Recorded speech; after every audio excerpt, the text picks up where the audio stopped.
Asbestos is another material, building material. So one of my colleague used to say that one that yeah, so a lot of even asbestos is very good. What they call temp.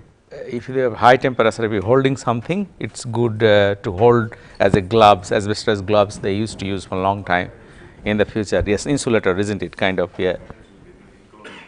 That's right. But because of carcinogenic effect, it is completely banned in Australia. Even if we have a house, and particularly old house, you want to demolish, if you have because there is definitely asbestos around, and then get difficulties, and they have to have special permission. Special people will come, and quite a bit of elaborate and also quite a bit of costly exercise with anything with asbestos. So, but that has been chosen, and now they think this is the important one. We need to manage that way. It doesn't matter cost. That has to be included in the demolition, particularly building waste. And I think we are going to talk about waste anyway. So that relevance a little bit. Yeah. So I think we should probably start maybe another 2 minutes, and then let's other join. So today, what's the plan? I think plan is that I'll be giving a bit of short lecture on this topic. I'm not sure any other topics I have got. Maybe one more. Are you interested with environmental management system? Yes. Anyone? Yes. So if it is if you are interested, probably I'll give another lecture on that. I think that's probably most of our topics. How you are going with the tutorials? You have some queries. I have some queries. I can see. Definitely. Okay. So I think maybe or today is the last day. In the afternoon, we must have to complete the tutorial. So anyone has completed the tutorial yourself at all or not yet? Yes, can you share your experience?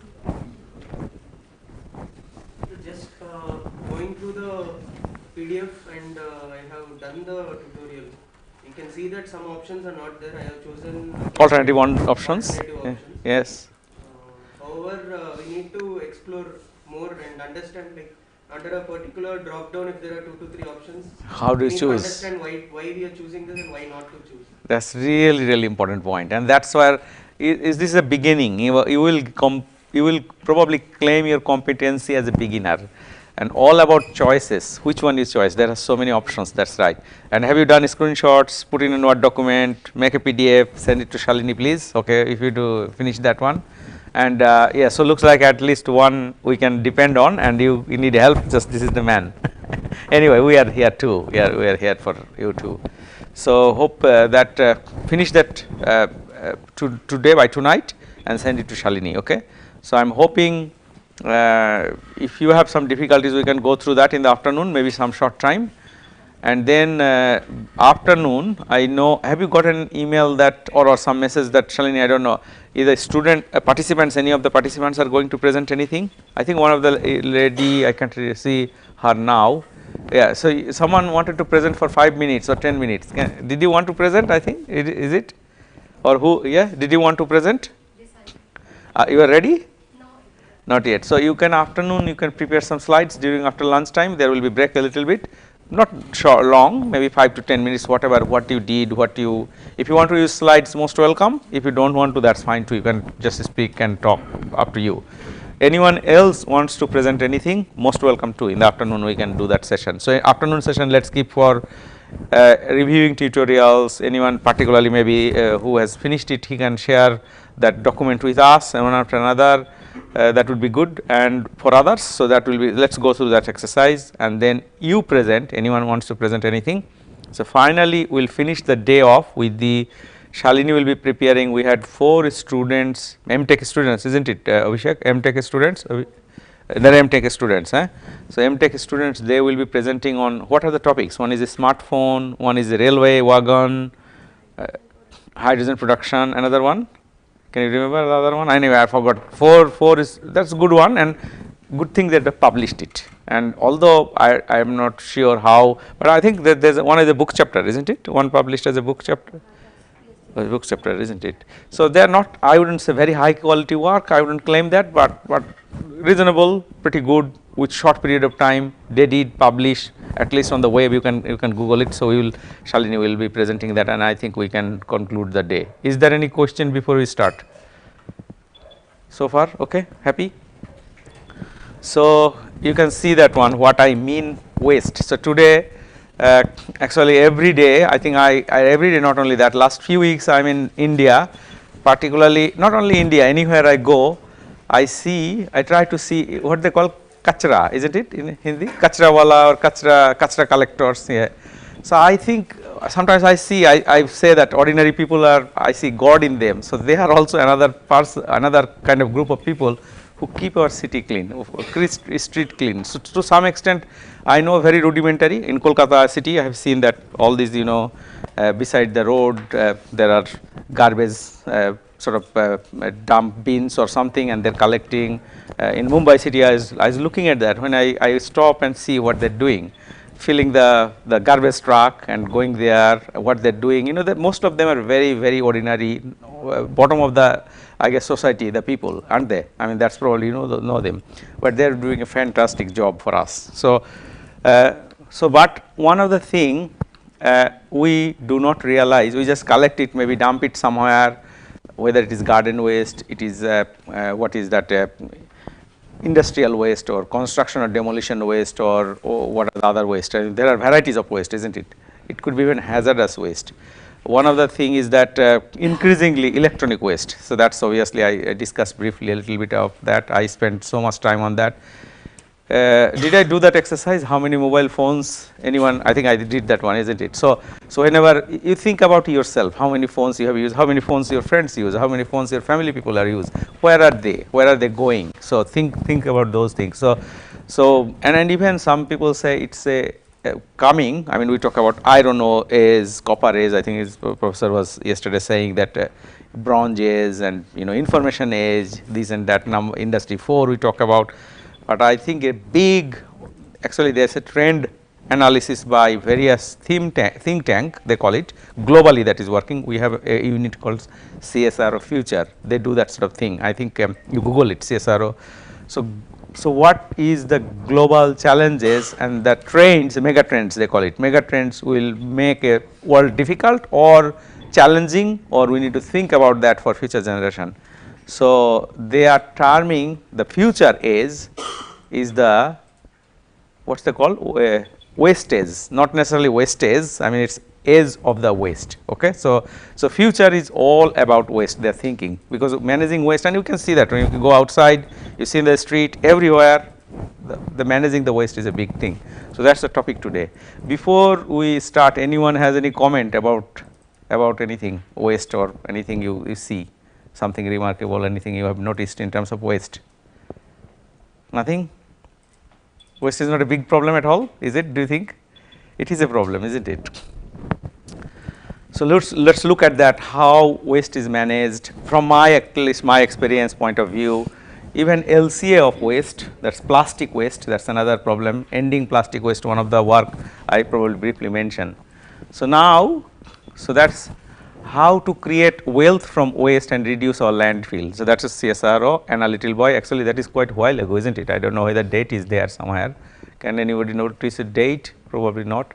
So at least few. Have you noticed the date somewhere? Or 2014. So quite a while. We are discussing just not now. Actually, that project almost finished that time. So she was my boss at some stage, and what she did, she put the light off. I think that's the front ones, not all ones, just front ones, maybe. Yeah, that's fine. That's good. So while Australia's rich stocks of raw mineral resources have contributed to the nation's wealth and given us a competitive advantage, we are also one of the highest waste producing nations in the world on a per capita basis. Not only Australia, any developed countries, high waste generation rate. So that one, what we did, I think that's 2014 and concluded probably in another few years. We gave a lot of money to Australian universities and develop the program, the PhD student, the researcher, what can we do from the waste and how we process it and how we make or add value to it. So that was quite good work, I would say. You can Google some of this thing, and also minerals specific, where is the mineral waste going, mine waste going. So that's, I was part of that, obviously, learnt a lot, and universities, many PhDs gone through that program. And then another company called VZ, I think yesterday morning, other professor was talking about pulp and paper industry. You know that one in India also. We need papers. Obviously, everybody has got one. Papers are everywhere. So that VZ in Australia is a paper industry, large paper industry, and they also do lots of recycling. And actually, recycling to some extent, industrial recycling started to some extent by the paper industry, because that's very easy to recycle to some extent.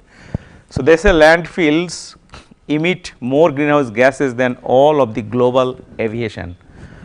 Because as things decay in the landfill, they emit methane, which is 26 times more damaging to the environment than CO2. We know that one, right? 25 actually, or depends varying what year 100 or 20 or 500 you are using. Every ton we keep out of landfill saves 1 ton of CO2 emissions, and VZ recycles more than 1 million tons of paper every year in Australia. So please recycle. So that's their kind of advertisement in papers they often do. And in Australia, we have got 3 bins in my home, every home. So we call it, I don't know, in Japan also, isn't it? Red bin, yellow bin, and green bin, 3 bins, isn't it? So obviously green bin, you understand what is that? Biodegradable, or what they call perishable waste or garden waste essentially. So I have got a small garden in front of my house. I don't like, well, it's not like, I mean, I don't have time to do gardening too much, but obviously you need to mow the land mow the yard or around. So a lot of grass I do every, probably now when I go back. Actually before I came back, because I was away for a while, I went there, the grass was almost knee height. So I had to do that. When the bins were full too much, I hope I have to go back and do that another bin load. So I keep that, truck comes every 2 weeks, take it, compost it. There is a large compost yard. I've been there too, because I like this kind of what is happening with my waste. I want to see them. So they put in a large stockpile, and then if you put a lot of grasses, it will start heating inside the heating, and then you get smoke coming out. Sometimes they need to manage the fire, etc. But it's a nice, good fertilizer. That's the product they use. Okay, so sometimes they still do not mix any other non-bio material which cannot be made into fertilizer. Second lot, yellow bin. Second lot actually red bin. Red bin said. What is the red bin? Do you think? Sorry? No, red bin is for us, it's called household general waste. So essentially kitchen waste, everything basically what you cannot recycle, that's red bin. Okay. Now yellow bin, what do you think then? That's recyclables. And recyclables very strict. You can put what category of material you can put. Okay. So mainly plastics, and there are varieties of plastics, right? There are so many varieties and very confusing sometimes. There are metals, so plastic cans, metal cans like aluminum cans, Coca-Cola cans, food cans, things like that. Steel cans, you can put that one. So metal is mainly this 2 category. Then what would be the other one, do you think? What about other one? So I said plastics, metals. Plastics means also to say milk cartons, plastic boxes, anything, those ones. So plastics, metals. What do you think other 2 categories? Paper, yeah, that's right. Paper, yeah, and glass. That's 4 categories actually. So paper, anything paper you can put in, bigger size paper you can put in. Now what? So that's again, I have been to, they call it material recovery facility, MRF. You know that one probably, right? I don't know, India has got many in cities. There are many. So in there, so that yellow bin, every 2 weeks they come empty the yellow bin, they go to the material recovery facility yard, and then they separate these ones. Now we find, I think they are going to some cities or city councils we call it, and even I think our city council, they are going to give also that another bin, so that you can separate maybe one of those even electronic waste one, maybe potentially, maybe they are thinking about battery waste, maybe more bins, more better, because sorting is very key. And even these 4, although it's a processing easier, but within the plastic there are so many options. So maybe better you segregate. I think in Europe mostly I heard there are 6-7 bins, although it's confusing, but it's a good way to separate at the source, because otherwise it contaminates your product and it makes life hell. So that's the reason. So in Japan, what's your experience, Mishma? It is quite complicated. I mean, even if you buy a PET bottle like this, the wrapper around it goes to a separate bin. The separate bin and the bottle itself in a separate bin. So, and you have to do it that way. Otherwise, if someone sees you doing, just throwing it, they'll frown upon you. They will stare at you, what you are doing, man. Yeah, right, yeah. So, it is a good thing. I mean, yeah, that's the only yeah, way you yeah, can small efforts yeah. towards. Just that one, and that's very nice. You can do it basically, right? If it is there is an infrastructure, you can do it. I see professor took me what they call Dehati Rasagulla. Have you tried Dehati Rasagulla? The big one, isn't it? They gave me, and also what's the other one? We also tried some kebabs. I mean that one of the very nice mutton kebabs. I don't know whether you tried. They put in very shiny small. Do you know what they are? What material, what the container I am talking about, what kind of material is that? Aluminium foil, right? Aluminium foil, isn't it? Not silver, it's aluminium foil. And aluminium foil we will discuss, is it, sorry? Is it silver foil? Known, but definitely it's aluminium foil. It's not silver. I can assure you, because they cannot that silver foil. It would be very very costly. So and then people will be then collecting that. I would be taking to Australia that one, but yeah, it must be aluminium foil. And aluminium, we know that one. You know, we did LCA. You Google some of our papers. We talk about steel. I'm not sure. I did mention too many. 1 ton of aluminium, if it is produced using coal-fired power plant, it is 24 ton of CO2, okay. So it's a CO2 factory, aluminum is a byproduct, isn't it? So 24 times CO2, I get mad if someone put aluminum, particularly with my children, aluminum cans, they put in the bin. I said, what you have done? You do you have anything in your head? Because you have to then, you know, all this garbage you need to take out to get that can, because I want to make sure that can goes to the recycle bin. Daddy, you are going to save the world. I said, not save the world. It's one can means you can CO2. I know exactly calculating every day. So that one, that foil is another problem that going everywhere, isn't it? I know whether they're collecting at all, because I saw that people are throwing in there. So yeah, I think one good thing I see that the earthen pots or clay, you know, that burnt clay pots we are taking. What do you call it here? What they call? Kulhad. In Bengal, is there a Bengali people here? Avash, are you here? What do you call it? Matir cup. Is it? Bhal. Or in Hindi, what do you call? Kulhad, same thing, bhal. So basically clay, isn't it? Clay, and you put in shape and you heat it up in a furnace kind of, I don't know what is a furnace, or some sort of earthen, again heat it up and that's it. And then do they put some paint over there? Is it no paint? So what is that layer on top? Is a little shiny layer, isn't it? That's also clay natural material, right? So at least that one I know, you throw it, at least I know nothing will happen, but still, you know, you change the clay material. But any metals, any plastic, any glass, anything else, I would be probably preferring to recycle, okay. So that's, so and there are many reasons. I mean, it's not no brainer really. I mean, that's why do we need to recycle. Okay, in Australia, we have got commercial industrial waste, municipal solid waste, we call it MSW, and construction and demolition waste. So 3 kind of types, and Australia generates, so they call it, you know, Sydney Harbour Bridge, you know Sydney, right? Sydney city, largest city in Australia, and Melbourne is the second largest, and actually Australian capital is none of them, you know that one, right? Australian capital is, do you know any Australian capital name? Canberra. So that's good, Canberra. So because there was a fight between Sydney people and Melbourne people. Sydney people, they said, we are the biggest, we want the capital here. Forget about Melbourne, you go away. Melbourne said, no, we are the cultural capital of Australia. We have got a lot of sports, you know, just tennis coming, you know, all the time. Melbourne cricket ground. It's like Mecca for a lot of cricketers, isn't it? One day I was going, first time I came into Calcutta, I said, where do you live? The taxi driver was saying. I said, I live in Melbourne. Oh, MCG. He was going to hit his car, and I said, oh, MCG, so what? I live here near MCG. Every day I pass through the MCG. So MCG for him is big thing. So you know Melbourne cricket ground, right? So anyway, they had then finally they decided the capital should be Canberra, which is 300 kilometers from Sydney, I think 500 kilometers from Melbourne that way anyway.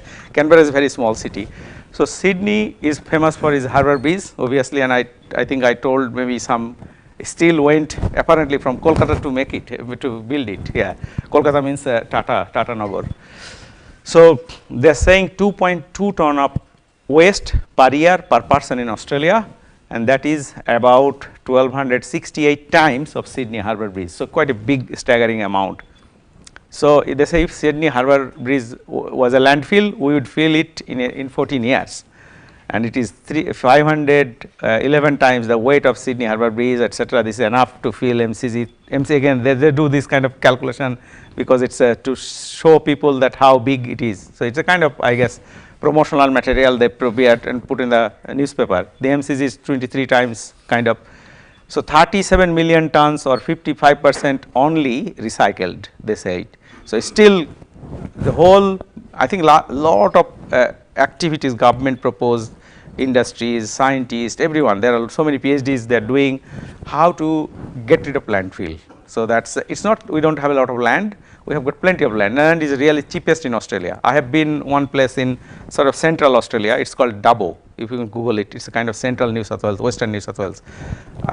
One of the guy I said, it's a farmers event kind of, because I do a lot of research on biomass that time, and they had a lot of biomass weed they wanted to manage. So I said, how big is the land? He said 400,000 hectare. So it's probably one sub-district in Bangladesh. I said, you own a sub-district, do you know that one? Or a district even, I don't know, here is a district is that sort of area, isn't it? So he said that I cannot finish when I start my, in the sort of, they have got a what they call 4-wheel quad to check around his property. He said, I can finish my property on one day, because those are the, land is not very, the terrain is a little bit difficult to move around, etc. So I said, so you must be very, very rich man. I said, no, I'm a poor farmer. I said, why is that? He said that land, 1 hectare of land is $50. I said, I should go and buy that one too. So, but anyway, so you can go and buy a lot of land and you say, I'm the big, you know, what they call jamidar in jamindar or something, yeah. So, but that's, so that's the thing, that at the end of the day, land is not the problem. The problem is, can we recycle the thing, because at the end of the day, it's a resource issue. So I think that was 2014, I did our first work, it's called life cycle based greenhouse gas footprints of metal production with recycling scenario, yesterday we talked about. So what I did, as I said, Terry Norgate, look at LCA, Norgate, lot of pioneer work Norgate did. And I think I gave someone called Stephen Northey's paper, look at Northey's paper, Northey, Haque, Norgate, I think you will find a lot of LCA paper, and anyone wants to go deep into this area, we have done a lot of work. So that was we published, and it's called TMS, the Minerals, Metals and Materials Society, which is in USA. Every year they rotate in US cities, mainly San Diego. I've been to Nashville, I've been to, what's the other city I've been to? Phoenix, Nashville, Arizona, well, Arizona is Phoenix, I think, and also San Diego. So I'm going San Diego again this March to present there. I'm part of the organizing kind of committee and etc. So that's why I have to go.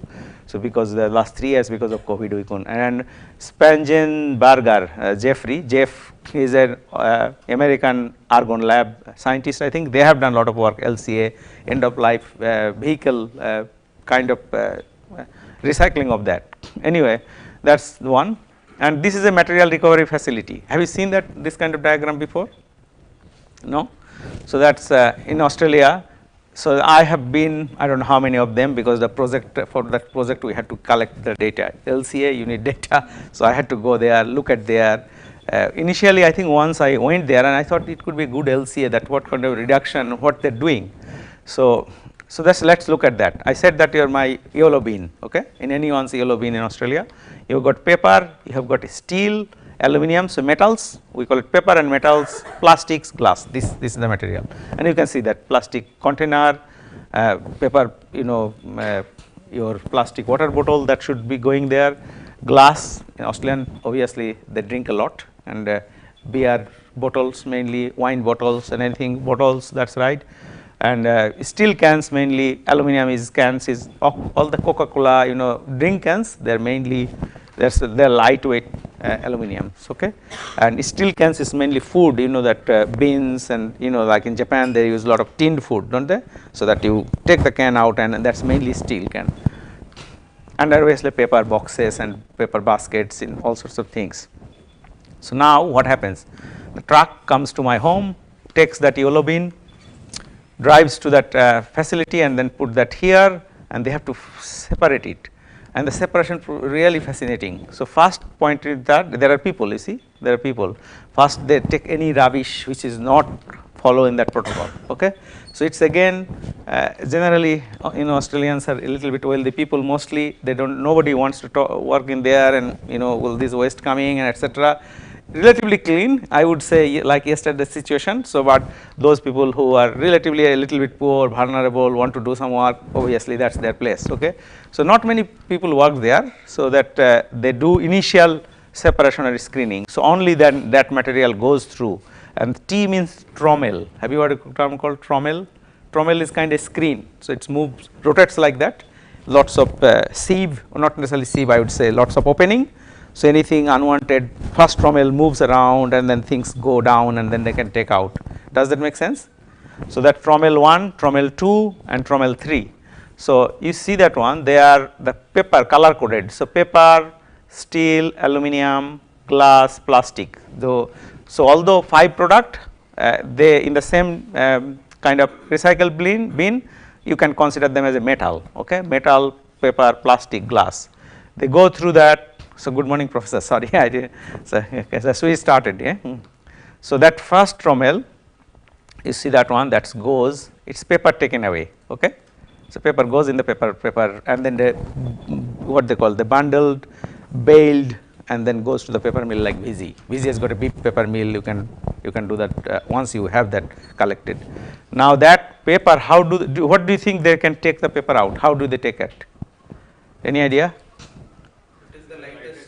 Lightest amount, gravity. There is a huge air jet, force the air jet and then air takes out. Air cannot take out this heavy material, right? Obviously they need to maintain how much air exactly, otherwise air can take heavy material too, but that sort of speed they maintain. So that wind or air flow, blowing air takes that one, easy. So we have got how many? Steel, aluminum, plastic, glass, okay. Then you see that one, that's the, I don't know what's the dotted line. What do you think that? It's hard to, maybe they have got anyway. So that's okay, that's right. So paper, some paper they cannot take 100%. Some paper is still left, and then they do another kind of layer as much as possible. They take it. Okay, but still I've seen that some paper maybe end up there, but very small amount. Okay, so majority are taken. So paper we have dealt with, and paper recycling is anyway another fascinating process, and paper making obviously another fascinating process. Has anyone been to a paper mill? Pulp mill, yeah. What can you describe your experience? Initially, wood is obtained and then it is sent to a chipper where the wood is cut into chips, and then it is sent to a digester. Big tank. Yeah, there is a huge digester. Put lot of sodium hydroxide. Kept, and it is first bleached, Yeah. and then after the process, it is sent to a pulp mill where the wood chips are then pulped. From where it is then sent to the sheeting machines where that's big rolls, huh? They call it jumbo roll, or I forgot what they call, because I've been to many paper mills because one of my Steinbrenner machines. That's right, yeah. So they send through the paper after sheet formation. They go to the dryer, isn't it? Final bit and then baling. It's really fascinating place. If anyone get a chance, ever go to the paper mill and visit it. So anyway, so then that goes to that busy company. Actually I've been to their busy plant, paper mill plant. It's huge. They make very high quality white paper, and then the rest of the material going there. You see here, what is this one? This is glass, right? I'm just trying to follow what is happening here. So here there are some, there is some what they're called. One is specifically they use magnets. So you can, so that magnet you can take the steel out using magnet, isn't it? That's the one magnet. Yeah, that's right. So magnet can take the steel out, and then maybe that's the steel. I believe that's the steel, isn't it? that is the stockpile for steel, no other place. Steel is not going after this point, isn't it? Am I clear? Yes. Right, yeah. So steel is taken because steel is magnetic material, very powerful magnet, tuck tuck tuck, and then they go to the flowing or the called conveying system. Okay. So paper easy, steel easy. Then you have got I think aluminum and plastic.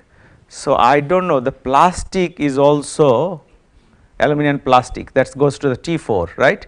So my feeling is plastic also taken, not now plastic is left over, because you see that there is another magnet here, but that magnet is a little bit different.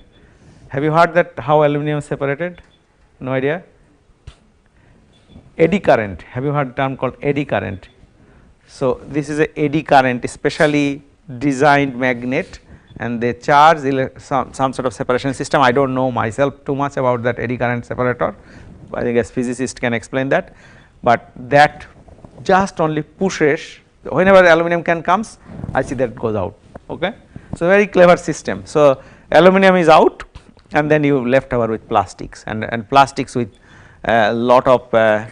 So what is that? The our glass is heavy. So here glass goes like that. So I think basically aluminum is, because there is blower. Aluminum and plastic, you need a bit of air lift, and then they get separated. So only the heaviest material is finally, and they segregate by even color, and then that goes to the. So everything stockpiled, made up. Aluminum can they bailed in, and then go to the aluminum plant, steel plant, and it's really fascinating.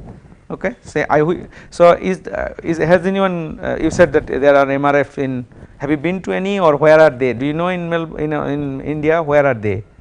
One is in my hometown, Jaipur. Jaipur. There is MRF in Jaipur. Eh? Do you know how big that is?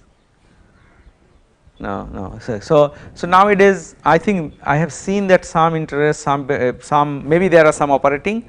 So have a look at that, what they're doing, because this is interesting area. If anyone is an entrepreneurial, think about business of introducing that, because I think people will need that and people will be asking for that. I sometimes I get inquiry how much. It's not very expensive system. You can see that all gravity based. Only that eddy current separator is a little bit expensive item, capital, but otherwise that is standard conveying system, trommels, and quite simple system. Manually. Yeah, I think you can do manually, but I think efficiency would be much low, and maybe segregation, I am not sure. In India also, that's right, people collect, isn't it? Street people, they collect it, and that's another way to probably separate that one. I think whatever way works, that's I believe in India, countries like India, we have a lot of resource constraints. So every piece of material is important. That's why maybe they are already recycled. But this is in Western countries, I say modern MRF. I am sure increasingly, because how many people will be like that, collecting a street, what they call kachrawali or something, kachrawala or whatever, less and less. So we have to think about that. So now that paper I talked about, I presented 2014. So household, that's me. Okay, it's called curbside, means roadside. Curb means road. We keep that yellow bin, green bin, red bin. They come, truck comes, and then manual sorting light going to general waste, and then star skin sorting. Paper waste goes to the paper mill. Steel, aluminum, plastic. Steel is magnet out. Here is star screen sorting. Glass is taken out, and then obviously eddy current separates aluminum, plastic, and glass is various types of glass, and that's the LCA we did on this one. What is the CO2 footprint of, and how much reduction is possible, etc. Anyway, I am not going there. You can look at that paper, and if you want, I think just talk to Shalini, and then she can make it available. So now, in terms of waste, there are various ways of waste processing. So obviously, technology wise, you can. Anyway, let's look at waste types first. So you have got residual municipal solid waste, construction and demolition, industrial waste, organic waste. Okay, and then that there are then biosolids and food waste. By the way, do you know biosolids? What is biosolids? Any idea? Anyone? Biosolids. What is biosolids? biosolid waste? No idea? Sewage. Yeah, end of sewerage treatment plant. I am sure there is. I saw in the map somewhere here down that Ganga Ghat, I think one of the Ghat, isn't it? So that's the big sewerage treatment plant. I am sure in many Indian cities now have that one, right? Do you know what is a sewerage treatment plant? So, sewerage line going through the one, and there are two ways of doing it. Generally in Melbourne we have got, we call it eastern treatment plant where I live close by, and the western treatment plant.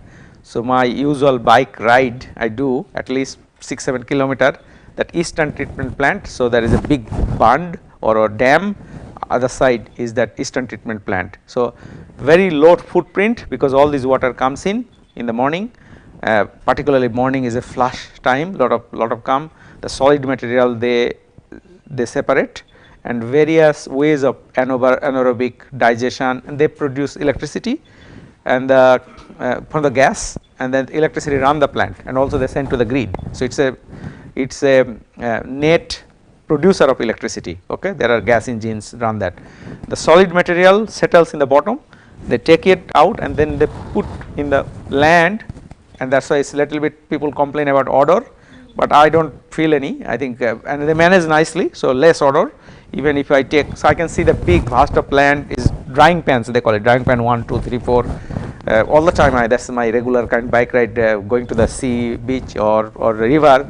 Actually that is a Patterson river just beside that one. So, one side is the river, one side is, but they manage very nicely. So, I would say, and then that biosolids sent for organic soil amendments as a fertilizer, that becomes a fertilizer. So, what is in the pan, that is very nice material, that is already acceptable material, but once initially they collect, they sort, that is a bit of problematic. I think biosolid is another use we tried to do some, its calorific value is poor a little bit, I think maybe 10 megajoule per kilogram, even less than that, otherwise it could be nice fuel too. So, that is but at the moment in Australia we use for soil amendments like organic fertilizer. Okay, it is a human sewerage treatment plant. Another one which is a bit in it large area of wetlands. So, there is a ponds, one pond to another pond, another pond to another pond, it takes big land area. So, that is less mechanized, high footprint. So, two ways we can do that one. I believe this one is mechanical, small footprint, small place. So, a lot of agitator, big tanks and etc. So, you manage whatever way it manage, but scientifically you can manage it. But biosolid is another good resources we are not thinking about. So, the biosolids or sewerage plant has got two products, and increasingly I am going to talk to them and I am going to say them, okay, obviously forget about your biosolids, your more important valuable product is water, because you can recycle that water, because any water going to the sewerage process we are putting as input, we are discharging that in the sea or river, and that is a valuable very good quality water. We can make hydrogen, we can even potentially people drink also, because sometimes the quality of that water is better than normal drinking water. So, but there is a bit of I guess emotional issue, and that is why in Australia they do not like it, but I know many countries they do recycled water. In Singapore they apparently do 14 times of recycling of same water of coming out of the plant. So, the technology obviously organic waste high in sugar, organic waste that is decomposing in landfill, then you can do what feedstock, and depending on what technology and what outputs we might get and what residue left over. This is the slide is showing. So, if it is residual, mechanical, biological treatment, biosolids, food waste, green waste, crop residue, and then process air, water, pollution, control residue. So, residue control in any waste processing plant is very important. Let us say for example, digestate, methane, carbon dioxide emission, landfill particularly. So, the place I live, that south maybe I do not know how many kilometers, maybe 7-8 kilometers, there is a big landfill, what I would say the open excavated place. So, you basically dump all organic waste, and then government said that, and they used to produce a little bit odor, and obviously when it rots it produces CH4. So, what they have done nowadays, most of the landfill, and they have done that one, you need to put a liner on the bottom of the pond or their excavated earthwork, then you put your landfill waste, you start putting it in, once at some state you cover it. Okay. So, it is covered under plastic, thick plastic, I have seen that one, and then that they collect gas, and that gas going to the gas engine producing electricity, that is again because they do not need a lot of energy. So, they that 10 megawatt probably plant, they are producing electricity and sending it to the grid. So, it is a kind, and they can claim credit for that, because this is managing waste, they are not putting any more methane emission outside, and at the same time they are using it. Does that make sense, these things I am explaining? Is it clear? So, now one of the waste to energy plant, I do not know whether in India there is any, I believe, I am not sure. There are three waste to energy plant in Delhi. So, this is another increasingly getting attention, and in Europe it is a quite common, many European countries, those countries who has got high density population, more waste, they need to manage it, they manage it very beautifully. Whereas in Australia it is kind of newish, I would say. We have got at least 1-2 plant maybe operating, or at least good in that kind of late stage in terms of projects or commissioning. But this is increasingly I am looking at for another purpose, I will tell you in a minute. So, you see that one, but anyway, why I am telling these things, I mean, if anyone wants to build a career in environmental space, you do want to be a consultant, you want to be doing LCA, these are all related, right, is not it? Can you see the relevance with what we are doing here? Environmental technologies, essentially clean technology we call it. So, waste collected, mainly municipal solid waste, waste goes in a waste storage bunker, you know, there is a grapple, takes it, puts it up, and then put in a combustion chamber unit, is a boiler kind of thing. So, you can have the what you can have bottom ash, some ash obviously will produce, and you can use as a for a road construction. So, that is a small amount of product depending on how the characterization of the waste.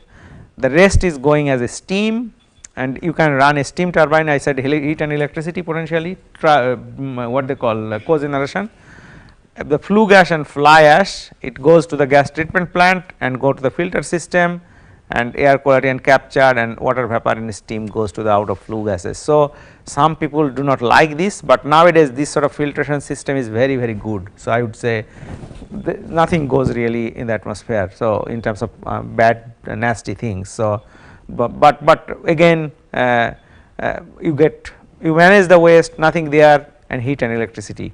So, some people say, so what I am doing, this is municipal solid waste now, what my idea, can we do some with the plastics, that is also the same thing, and then get energy, but plastic is a petrochemical essentially, is not it, start with crude oil, you can get some energy back, but with the plastic problem is that burning it for electricity, it is kind of waste of resources again. Well, can we make more plastic, but some cases you cannot do that, you have to burn it, I guess. So, there is one plant 100,000 ton, it is nearby where I live, I think 5 kilometer distance, and there are a lot of opposition against that plant, but those people who putting opposition without maybe scientific facts and arguments, and they send me emails, oh you are a scientist, back us up to go against this plant. I said no, this plant is pretty good, I mean it is not, they think oh value of the suburb will go down, etc., the property value, because it is a waste plant. I said which is beautifully done, it is a good technology and no issues, so people should back it up, people should support it. So, you see that 80% municipal solid waste, 20% construction and demolition waste, they are mixing them together, and then waste feeder stock, quality control by inspection and shredding. There are some metals here, and you can take using a magnet and it can go for recycling. Then combustion via 2-stage gasification, and then primary stage producing syngas, secondary stage also combust syngas. So, that same syngas, so you get some ash, and they have got exact numbers to 15 to 20% per ton of material, and that can be potentially reuse in the road construction and concrete production.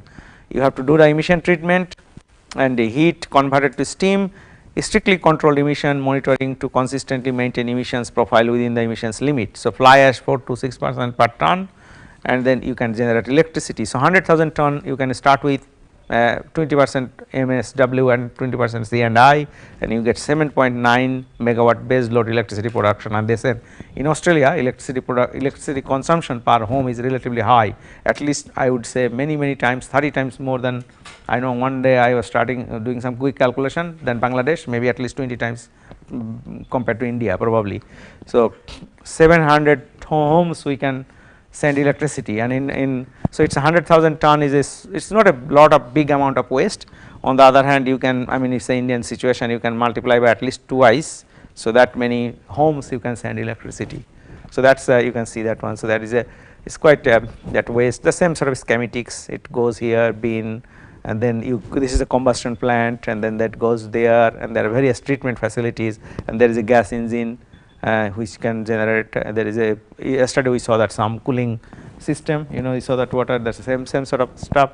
But this is Energos, one company in Europe. You can Google it a little bit. So I wish somebody can does LC on that. Have not done yet, but I am also thinking, can that be converted just for plastic? So that's we try to do that one, because plastic is another problem. Now e-waste. What is e-waste? You know that one, right? And this is very powerful photograph. I don't know. One of my students took from, I think, Bangladesh, that quite a long time ago, and you see that bag of waste. This is, we collected some of those full bag and smashed them, got that measure PCB out and tried to see. I think we are the one of the first group of researchers who characterized mobile end of life mobile phones and PCBs from Bangladesh, and exactly we know what material in there, because we characterized it and published it obviously. So some of these issues like that is a bit questionable, hoping that is not happening that much, but it is probably happening. In Western countries not anymore, so which is good thing, but it's still a lot of issues with the managing of, you can see some of the magnets. Magnets means neodymium. Yesterday Shalini said how important that material is for wind turbines and others, and majority of the rare earth material, you know, large appliances, small appliances, IT telecommunications, other issues. So even medical e-waste, medical equipments, that is some of the very precious rare earth materials and toys. So list goes and on and on and on, and every day we are so many varieties of products we are using it, and what can we do with it? That's the question begs. It's iPhone, isn't it? Some sort of phone, I guess. I don't know, iPhone or phone. So that you can see that what are the materials. You can see gold, silver, copper, tungsten, you know, microcapacitor, tantalum, the material soldering, copper, tin, silver, and silicon, obviously the phone's processor. There are 60 elements. I told you that 40 elements are metal. So in an iPhone, antimony and some of the other specialty metals is it's quite, I mean, unless we recycle it, we cannot get it back. There is no way. So you see that one, 112, 100, okay, 12.9, no, 129, is it? 129 grams, the materials that make up an iPhone. In iPhone 6, 16 gig model, somebody did that one, looks like, which is good thing. So how much aluminum, carbon, oxygen, iron, silicon, etc.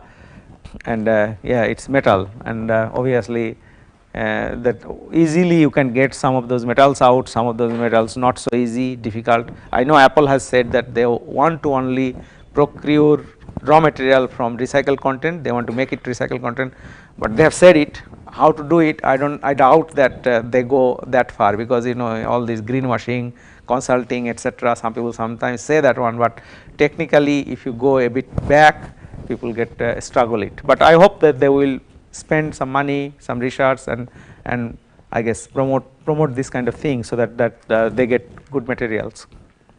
So that's exactly our iPhone PCB. We got it. So we divided Bangladeshi phone into phone samples like this, smashed them.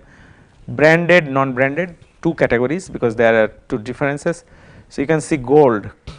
Gold is 0.05% gold, and I can tell you, and this sort of material that you get, that's the smash material.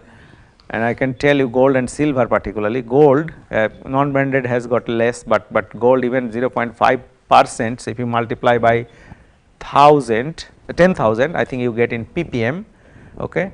So that amount, I have been to so many gold mines and worked with geologists, and my geologist friends say, and what they say I believe, and you have to believe that too, that nowadays gold 1, 2, 3, 4 gram per ton if they get, okay, they will be jumping up and down. We have got the moon kind of that, okay, and that's the mining scenario, that's traditional mining, gold mining.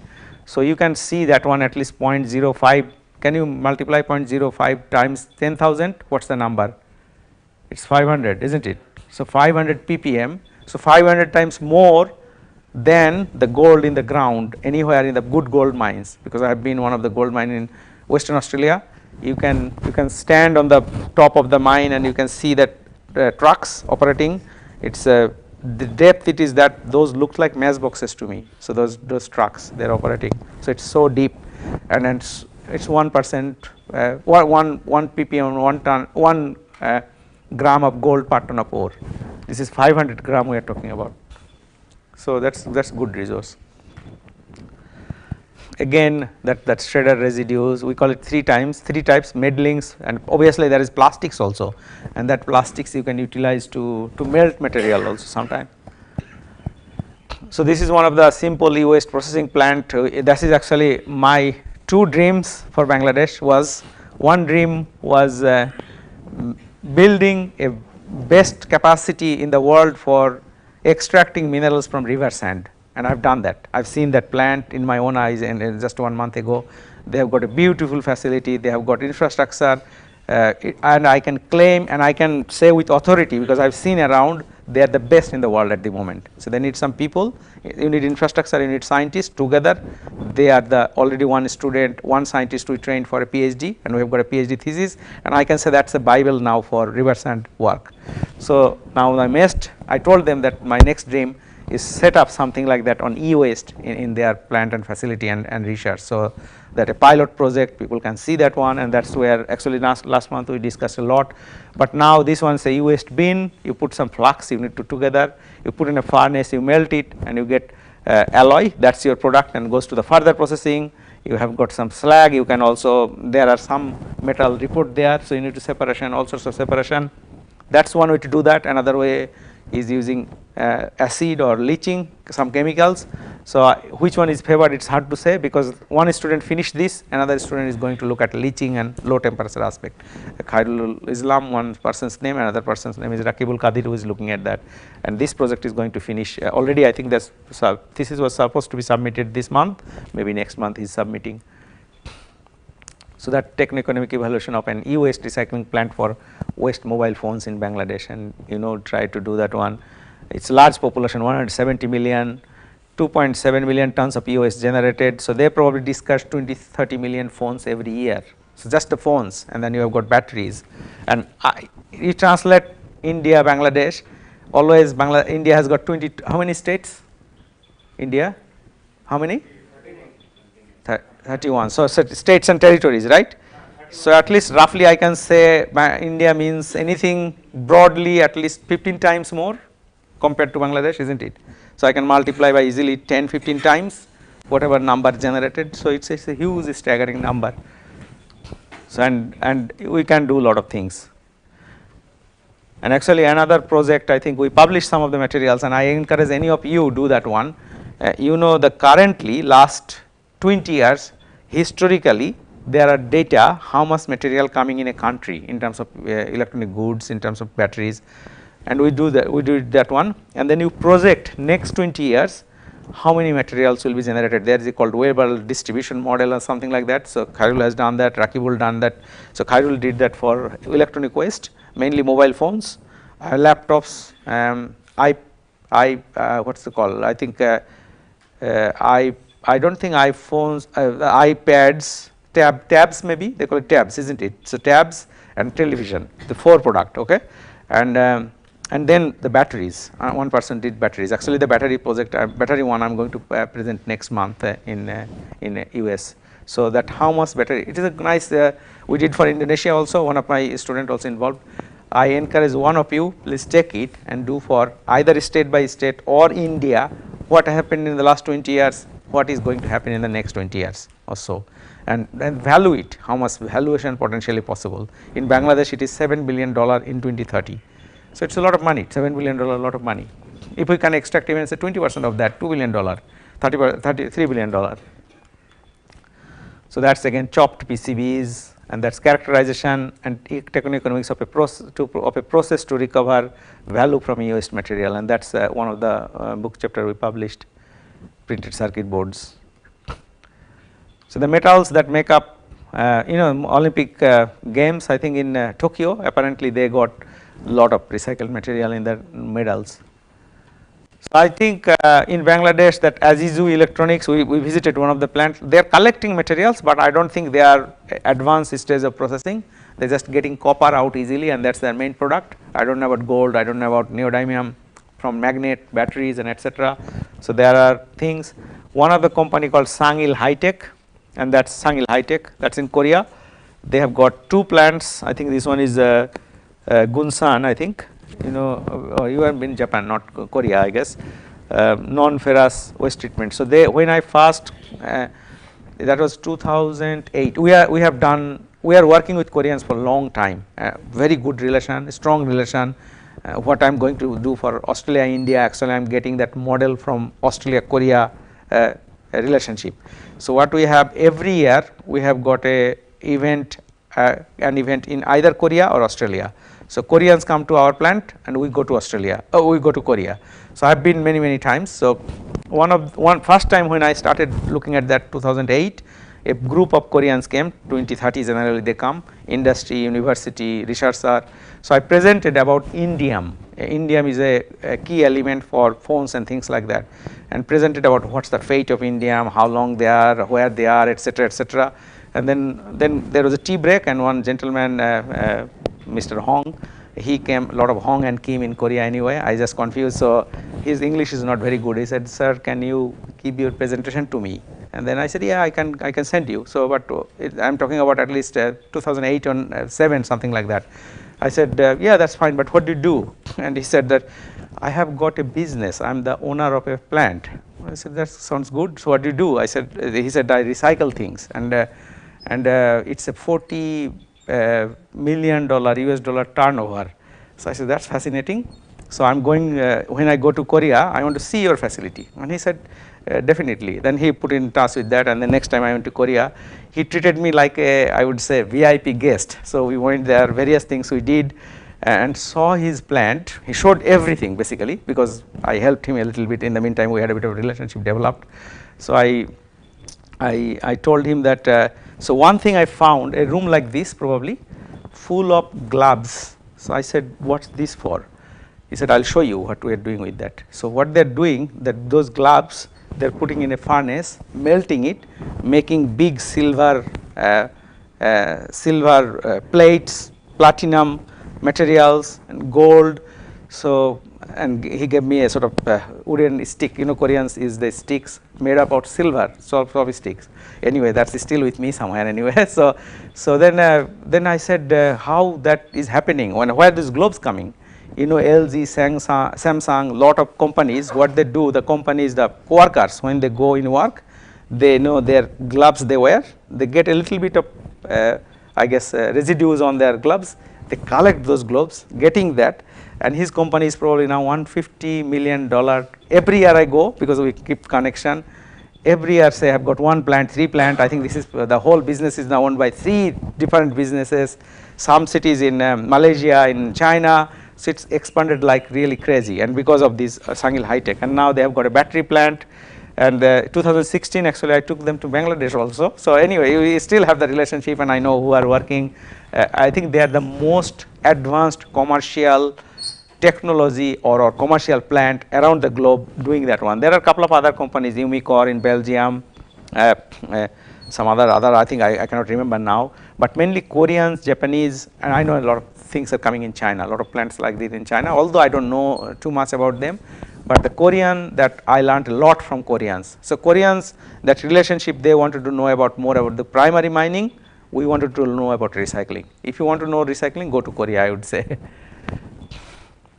Anyway, so what is that? So basically what we discussed so far, so I think I'm conscious of time also, that future coming age sometimes is referred to so-called waste age, not wastage, waste age. There are varieties of waste sources and resources we already discussed. Waste can be source of energy also. Commingled household waste, metals, plastics, papers, glass. E-waste can be a significant resource. Let's remember that one, and that's increasingly for many countries. Technology should be sustainable, economic to recover resources from waste stream. I think that's I wanted to share today. So any comment or any suggestion or anything I missed, or you have any suggestion? Was it new to you also? Some of these or not all of these? Some. Some of these, yeah. And some of these common sense, isn't it? You see around, it's not big deal really. So do you think we can do something around this area, any project or anything like that? Anyone has got ideas? If you cannot do it, let us know. We can do it for you, or at least we can help you to do. Because this is a very, I mean, area which needs attention, which needs work, but there is no one wants to work, or maybe no one wants to, do not know how to do, approach it, isn't it? But these are common problems in our eyes all the time. We can see this, right? I think medical waste is also a huge issue which needs to be addressed. That's right. I think some students told me that one, and one student wanted desperate to work with, but I have got limited background in that area. Some way or other I didn't get involved, but I think that could be one area, definitely medical waste management. Yeah. So when you say that it's more, what kind of, is that equipment or more Equipment and all those high, whatever they wear, the doctors, nurses, and etc. Yeah, potentially could be. That's right. Yeah, surgery, leftover surgeries. Yeah, that's right. Yeah. So yeah, I think I got very recently I got, maybe a few months ago, got inquiry from a company that can you do an LC of medical waste, but I had no time. I referred to someone else probably. Yeah. So by the way, anyone interested and want to develop and want to get some work, because the small works comes to us, I don't do that. I just give to someone else. So if anyone to do freelancing, etc., most welcome to do that.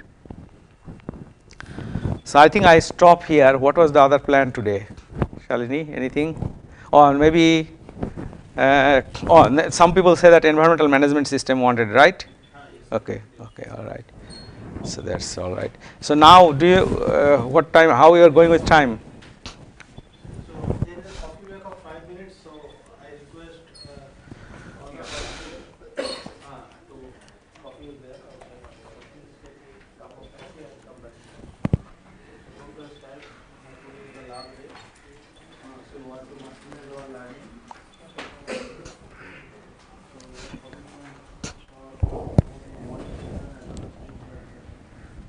So two things, sorry, before you go. One is I have got, technoeconomics, how to do technoeconomics. Has anyone interest on that? So I think I can cover two aspects. One is the environmental science and management, environmental management, probably there, let's do that one. Let's talk about economics of that. It's a kind, I am not going too much detail, but it's very good technique, very easy to get, and anybody can do it, to be honest. I mean, any engineer, scientist can do it. So maybe let's do that one first, okay? Okay, all right. So let's break for, I don't know how many minutes, maybe 10 minutes, and then come back and we'll do that one, techno-economic.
majority of this kind of metal recycling is tricky job. I think you need to be make sure that it's environmentally better.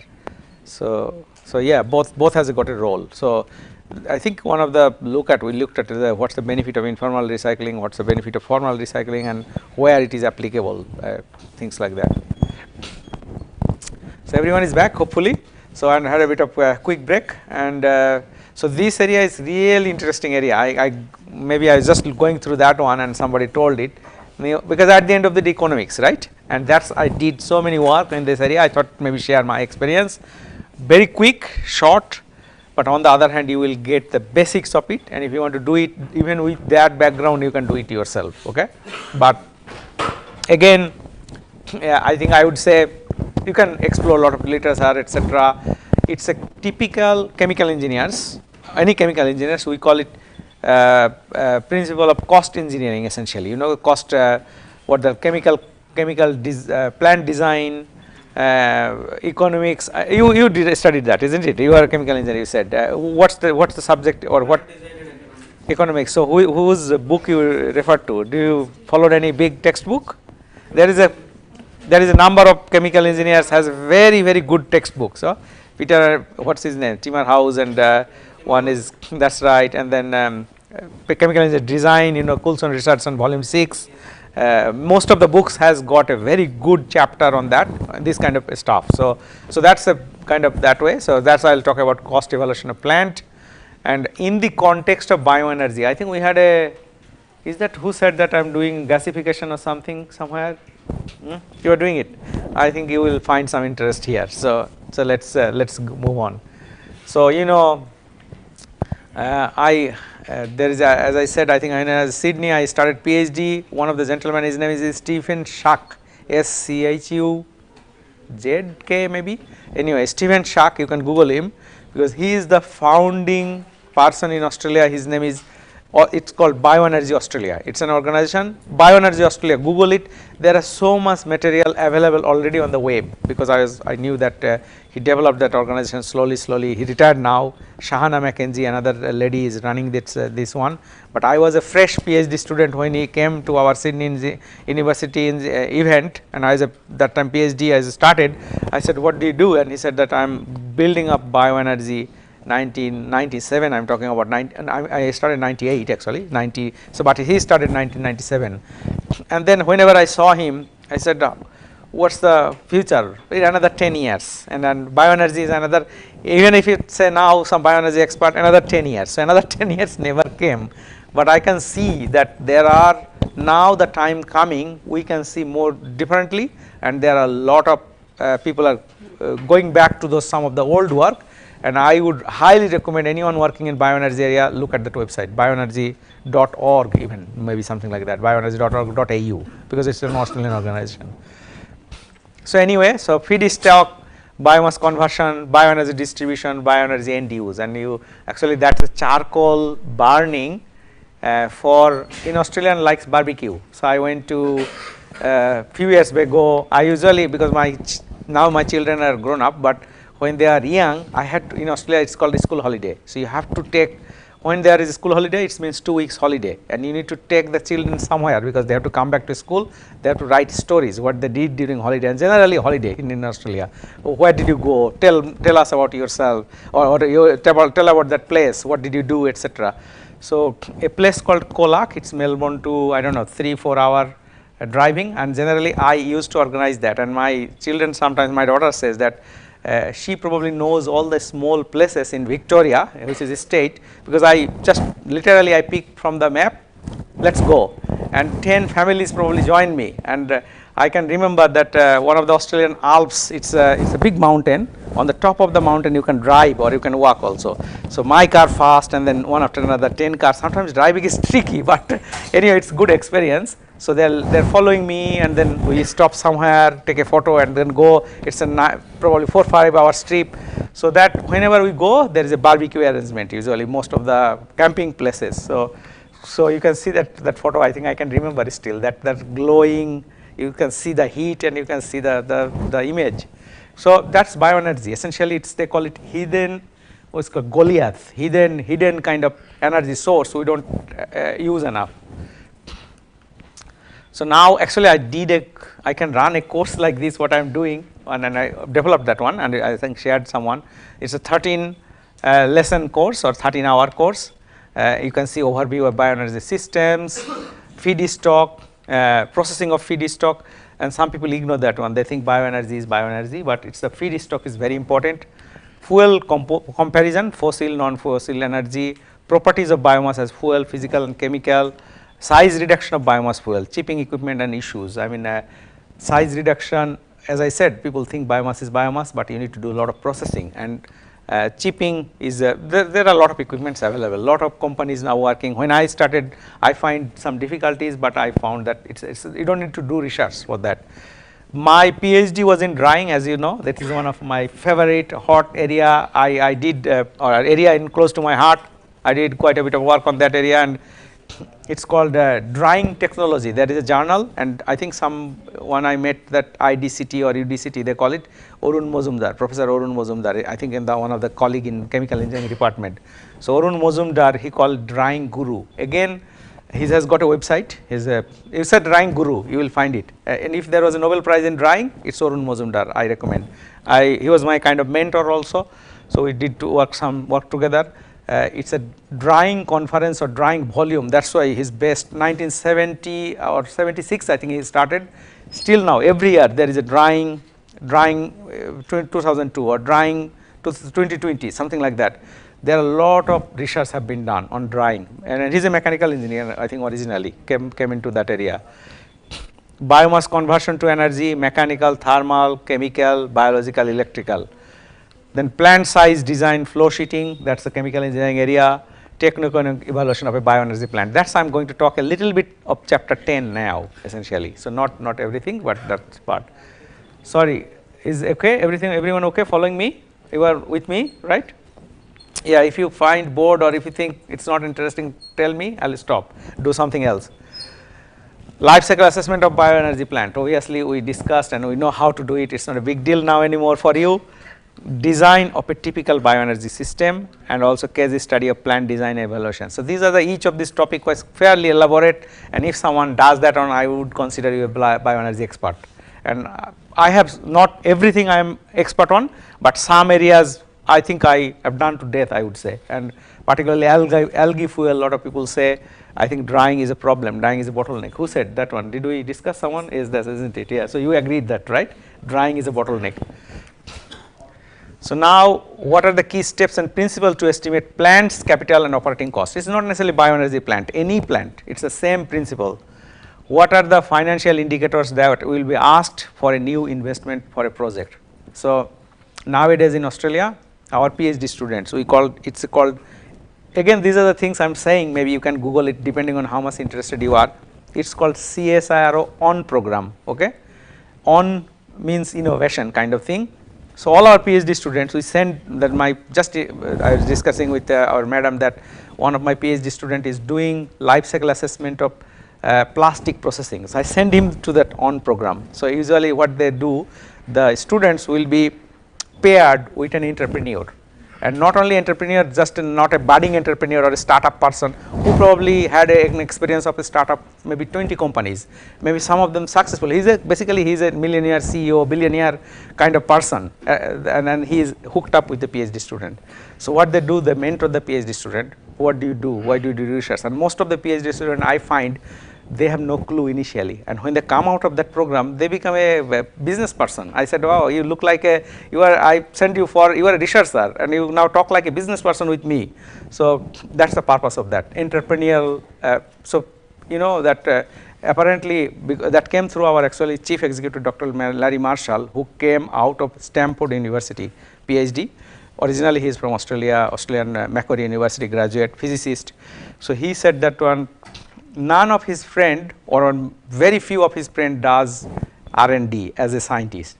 They Stanford PhD means they set up probably 10, 20 companies, and that's everybody has to do that one, startups. And then I know startups, I had no idea, I don't know, and I know risky. Sometimes my son say that, and I know, professor, you know, young people, they are startups and everything, companies, business. We have not trained like that. I'm a scientist. Business is the last thing to some extent I dislike business because, you know, money, and I don't like that. But but at the end of the day I found that, and because we have been sent to the programs like that, it's what they call, you know, look at pipeline, you know, look at managing project and how many deals you can make, how big the deal would be, so at the end of the day you have to generate some value, and that's the company wants, right? So that's why those indicators is very, very important, capital cost, operating cost and things like that. That's I'm going to talk about. Does that make sense? So whatever you do, people will be asking for that. Whatever organization, whatever your profession, whichever company, wherever you work, it's the same deal, because unfortunately world is like that. So that's which again I don't like it, but that's I have to live with them. How such models are produced, how can that be interpreted, and what do they tell us to focus on? That's why the whole purpose of doing that kind of activity. So you know that again that's a bioenergy context. I'm taking bioenergy as an example, but it's applicable for generic kind of situation. Now techno-economic definition, techno-economic evaluation. We are talking about techno-economic. So there are a lot of economists around, right? I mean, it's not, they're not technical people. So good combination, I would say technical and economical, techno-economic. So what I find, a lot of my colleagues are economics background, and I find difficulty because they don't understand, they're not engineers. On the other hand, I have some engineer friends, they don't understand the economics. So we need to marry them a bit, mix them together. So what I do, but for me, it's maybe 70% technical, 30% economics. I don't want to, because economics has a typical template, money, money, money, by all these things, that's fine too. But what about the technical feasibility? What about the scientific engineering complexity and how you can bring with that? And this is, there are a lot of consultants work there, it's a big field. Has anybody done any pre-feasibility study here? Pre-feasibility study? No?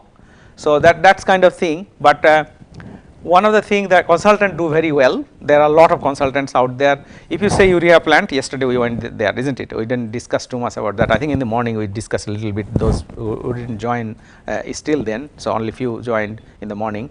So plant like that, it's not big deal, because well established plant, there are many plants like that around the world. So if you have established plant doing economics, it's not a big deal, right? So that's flow sheet. The gentleman yesterday didn't show the flow sheet. I thought he would, but doesn't matter, because you can Google it. There are flow sheets are there like that. It's not a big deal.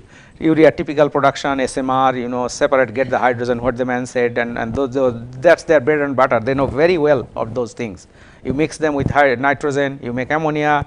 You get CO2 from SMR, you mix them together, you make urea, and that's yesterday we spent a lot of time on that and saw that. Now, if a technology is not there, like say hydrogen plant, a large hydrogen plant, or new technology is people are thinking about, there is no commercial plant, some of them are very early stage, how do you do techno-economics on that? That's another trick, and that's actually uniqueness for our team. That's what we use. So we can do that traditional techno-economics, which is like an established plant, but also some new technology. I think in your case, it would be more on the newer kind of technology. So no plant there, somebody wants to know, and then how do you interpret that? How do you classify that? What would be the size, I mean, it's the precision of that, and that chart says very well. So what we say, just focus on the on the y-axis. So accuracy percentage range. Okay, let's focus on this side, forget about that. So accuracy percentage range. So say look at detail first. So it's only 5%, between 5 to 10% sort of range. That means if it is 100, it should be 110, between maybe 90 to 110 or 95 to 105. That's the accuracy. If it is a first pass, very early stage, we call it, it can be 50% uncertainty. So anywhere, so if I do a project like that, I can say it can be between 50 to 150. If I say it is $100 million plant, it can be anywhere between 50 to 150. You might say, oh, that's such a big number, but that sometimes it is first pass. You can't do much really. You don't know, lot of projects are not defined.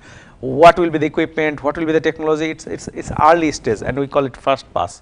And usually it takes, sometimes people do back of the envelope calculation, how much process going in, input, I might get this product. Yeah, it's a kind of ballpark. It might be taking a few days to weeks, maybe month maximum, okay? and very low cost also, because you don't spend much money.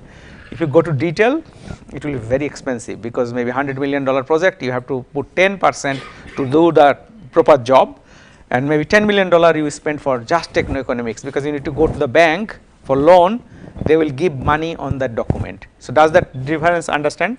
First pass, detail, and in between we can say pre-feasibility, which is 30 to 50% uncertainty, 30 to 20% maybe, feasibility study, definitive study, and finally detailed study.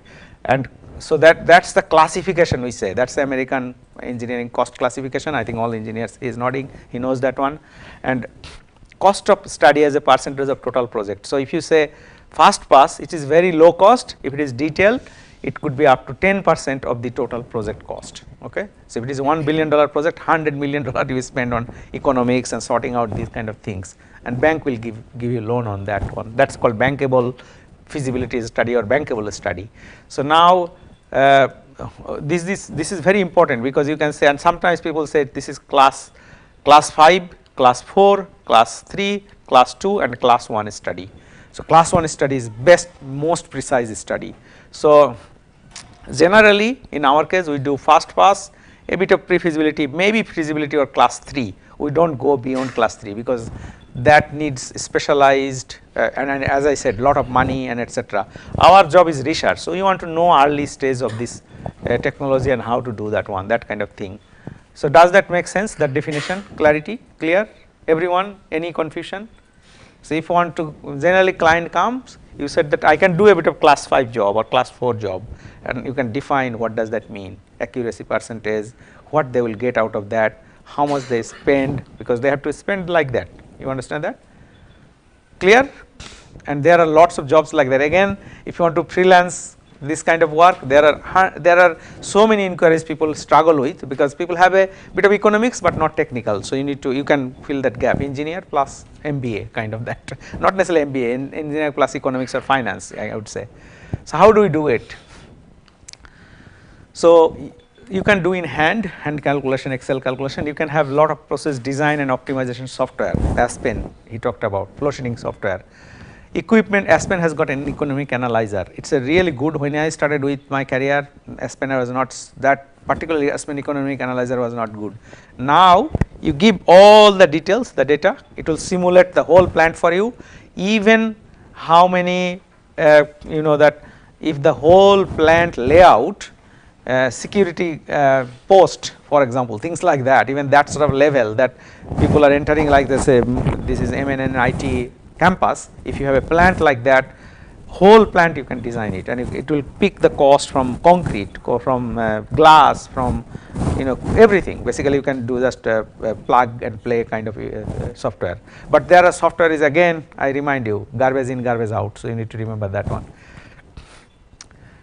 There is called equipment sizing and costing database. So we have a lot of databases like that. We subscribe that. You don't have to. You can just have your own database and build up over time, and then use that one. Online sources. Nowadays there are a number of sources. Let me know if anyone wants to. There are some of the free sources online that some of the textbook they have there. So you can give that, I need this size of heat exchanger. You need to give some parameters, and it will generate for you. It will cost you $100,000, or I don't know, whatever rupee or whatever year, where the supplier are, etc. So it's quite easy nowadays. Supplier's quote, you can go to someone that who is supplying that, but generally they don't want to give you, because they know that you are not going to buy it. So but you can say that I have got a client looking for a plant, I want to build it, can you build it for me? How much would that cost? Is it a furnace or heat exchanger or a pump or whatever, name it, because plant is, yesterday you saw that one. A plant means what a plant means. Yesterday you saw that one on your own, in your own eyes. Then yearly subscription to cost estimation handbook. So there is a yearly, the indexing, cost going up, down, COVID, all sorts of things, so that you need to have a dynamic database system. And obviously economics, same information you can do LCA, because once you have done it, it's a complementary work to some extent. And then obviously the databases for LCA. So this is my kind of typical, I say, inputs. You understand inputs, develop flow sheet, that block flow diagram. Even complex flow sheet, mass and energy balance, I think some of the flow sheet yesterday we saw that one, isn't it? The gentleman was showing on the control screen. Can you remember? This is the flow sheet. What is going in, what is going out, we can see. Once we develop flow sheet mass and energy balance, basically you need to establish that one as a ground rule. That is a 100,000 ton plant. I need this many material. I need this much of, yesterday gentleman said 25 megawatt electricity. So you need a captive power plant, or you have to buy that electricity, things like that. Then once you have that one, you have to size that equipment. Can anyone remember what was the size of the tank we are going to pass by? One of the tank was holding, what was that holding? I am just trying to remember. Carbon, isn't it? So what can you, there is a design, all these details. The tank is 300 cubic meter or something like that, stainless steel, the temperature can go up that fast, pressure can go up to that mass, etc., etc. So these are the design. Is it stainless steel? Is it SS 306 or 316 or whatever? I think that was 304, something like that. So now that you need to do that one, equipment sizing, how big the equipment would be, and then based on the size you do the capital cost, how much will that cost, and then obviously you need to calculate the operating cost, how much to run the plant, and then economics, sensitivity analysis, and then you can do LCA also, and then whole purpose is to do that, where are the cost is coming from, capital and operating, and how to improve that one. So that's the basically broad kind of methodology for that one. Do you understand that, what I said? Clear? So we'll do that, some of this a little bit detailed. So now let's say this is, I kind of drew myself this one. It's not a big thing. You can, in Excel you can draw it kind of this way. Schematics, you can see block flow diagram. So it's, I think I did that in 2007 maybe. So this is how many years now? Quite a bit of time. So we had a project that we want to do biomass, woody biomass, like chipping. Somebody told that. So some material goes chipped into size, and then what I want to do, I want to make charcoal. And I was told it's a steel project, steel plant. I wanted to use 100,000 ton of charcoal per year, and they said that they said I want 100,000 ton charcoal, nothing else. You do whatever you want to do. So I said, okay. So what do you need? You need a pyrolysis reactor, you need dryer, you need chipper, you need kind of hopper, and obviously woody biomass you need, and you need a transport system, and how much wood you need to do some calculation, right? And and if the moisture I know, I calculated, and all the way through what kind of wood, and that's a predator pine I chosen, I think, or pine wood, and that was the ton per year I need to make this amount of charcoal. Does that make sense, everyone? So you know that one, the client will give you the product need, or you set up that one, you back calculate, like reverse engineering, and you do that on the whole plant layout. Now once you make that much amount charcoal, you can make half of that condensate also from that material, and that water vapor can go out, the gas will run the process, and so what is happening? So first I chop the wood, we discussed a little bit like that, and then I carry it, I put in a stockpile, woody biomass stays there for me. It's not necessarily I need that whole year, maybe 1 month's inventory I need, 1 month's amount of material, would not necessarily you need that in one heat. So it slowly comes in, we process it, we keep accumulating. Then you put in a chipping unit, first thing, and then there are screens, you need to oversize material go to the waste, and there are recycling sometimes happen, and then again my favorite unit process in chemical engineering called dryer.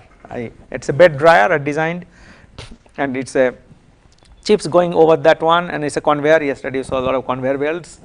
There are different types of conveyor belt. It's a hot environment, so you can have not necessarily, sometimes plastics, big thick plastic conveyor belt can withstand, sometimes you need to metal conveying belt, and then you hot air in through those slots, and then you put a bed of thick material, and you get cold air out. So it's a kind of going this way, I think hot air in, it's a co-current, we call it co-current dryer maybe. So I know exactly how much moisture going in, how much moisture going out, etc. You go that one, and then once the pyrolysis unit, it's like tower, peeling tower, yesterday saw that one, beep, beep, beep, all these like a rain. I think it's a crystallization operation was happening yesterday, probably liquid urea, and then you get the peeled product. So it's a that kind of tower like that. So you, in the pyrolysis reactor or tower, the condition is that it has to be bone dry material, no moisture at all. That is the condition of that reactor I was given. So, you put that in, initial heating, maybe initially you need to have some startup heats, and then automatically it is an autogenous reaction that goes to the heating zone, I do not know, 500 degrees Celsius, and then pyrolysis zone, and slowly when it is comes, you collect the charcoal, and in the absence of oxygen, if you heat it up, then you will get pyrolyzed product essentially. So, would become pyrolyzed. You do not need any energy, it will run itself 24/7. You just feed the dry, bone dry material continuously and take. It takes 1 hour to process it in our reactor. We have got a big reactor. We try to commercialize it. Still, it is a lot of discussion going on. Actually, some clients wanted to take also Tata maybe. Anyway, so and then that's a deal. Now, I've done that one, that calculation. Sizing equipment. Energy, how much energy going where, etc. Everything, particularly drying, energy intensive process. Now, you need to know what are each of the size of the equipment, but what are the cost of this plant, what is the CO2 input or LC of that plant, that is the whole job. So, that is capital cost distribution. So, I costed them, how much was the pyrolysis reactor, how much is the dryer, weigh bridge, chipping screening, beans conveyance system, bio-oil extraction equipment, other miscellaneous equipment, storage, handling, utilities, services, EPCM. So, EPCM does not even know what is that for? Anyone? You should work starting. Young engineers need to think about, because there are a lot of EPCM companies and EPCM jobs. It is called engineering, procurement, construction and management, I think that's, but yeah, you can have commissioning probably, but mainly these are what they do. They once that design done or given done, they take everything, they cost it, they go to the supplier and they build it for you. Basically, they will commission and turnkey, and then you start running the plant. And obviously contingency, and you can see that pyrolysis is the major part of the reactor. So, what does it tell? That this exercise tells us that which is the equipment is the most capital intensive or the major part you are costing. So, that sort of thing you need to know early and help you guide your project, etc.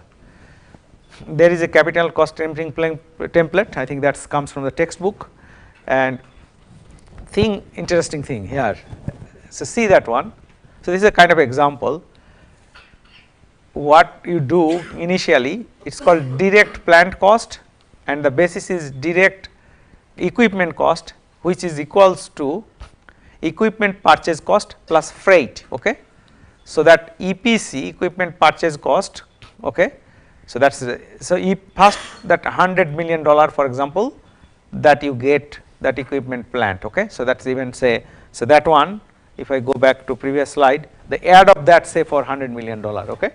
So, this is just the equipment cost. We have not included freight, we have not included installation, instrumentation, piping, structural, electrical, buildings, yard improvement, health and safety functions.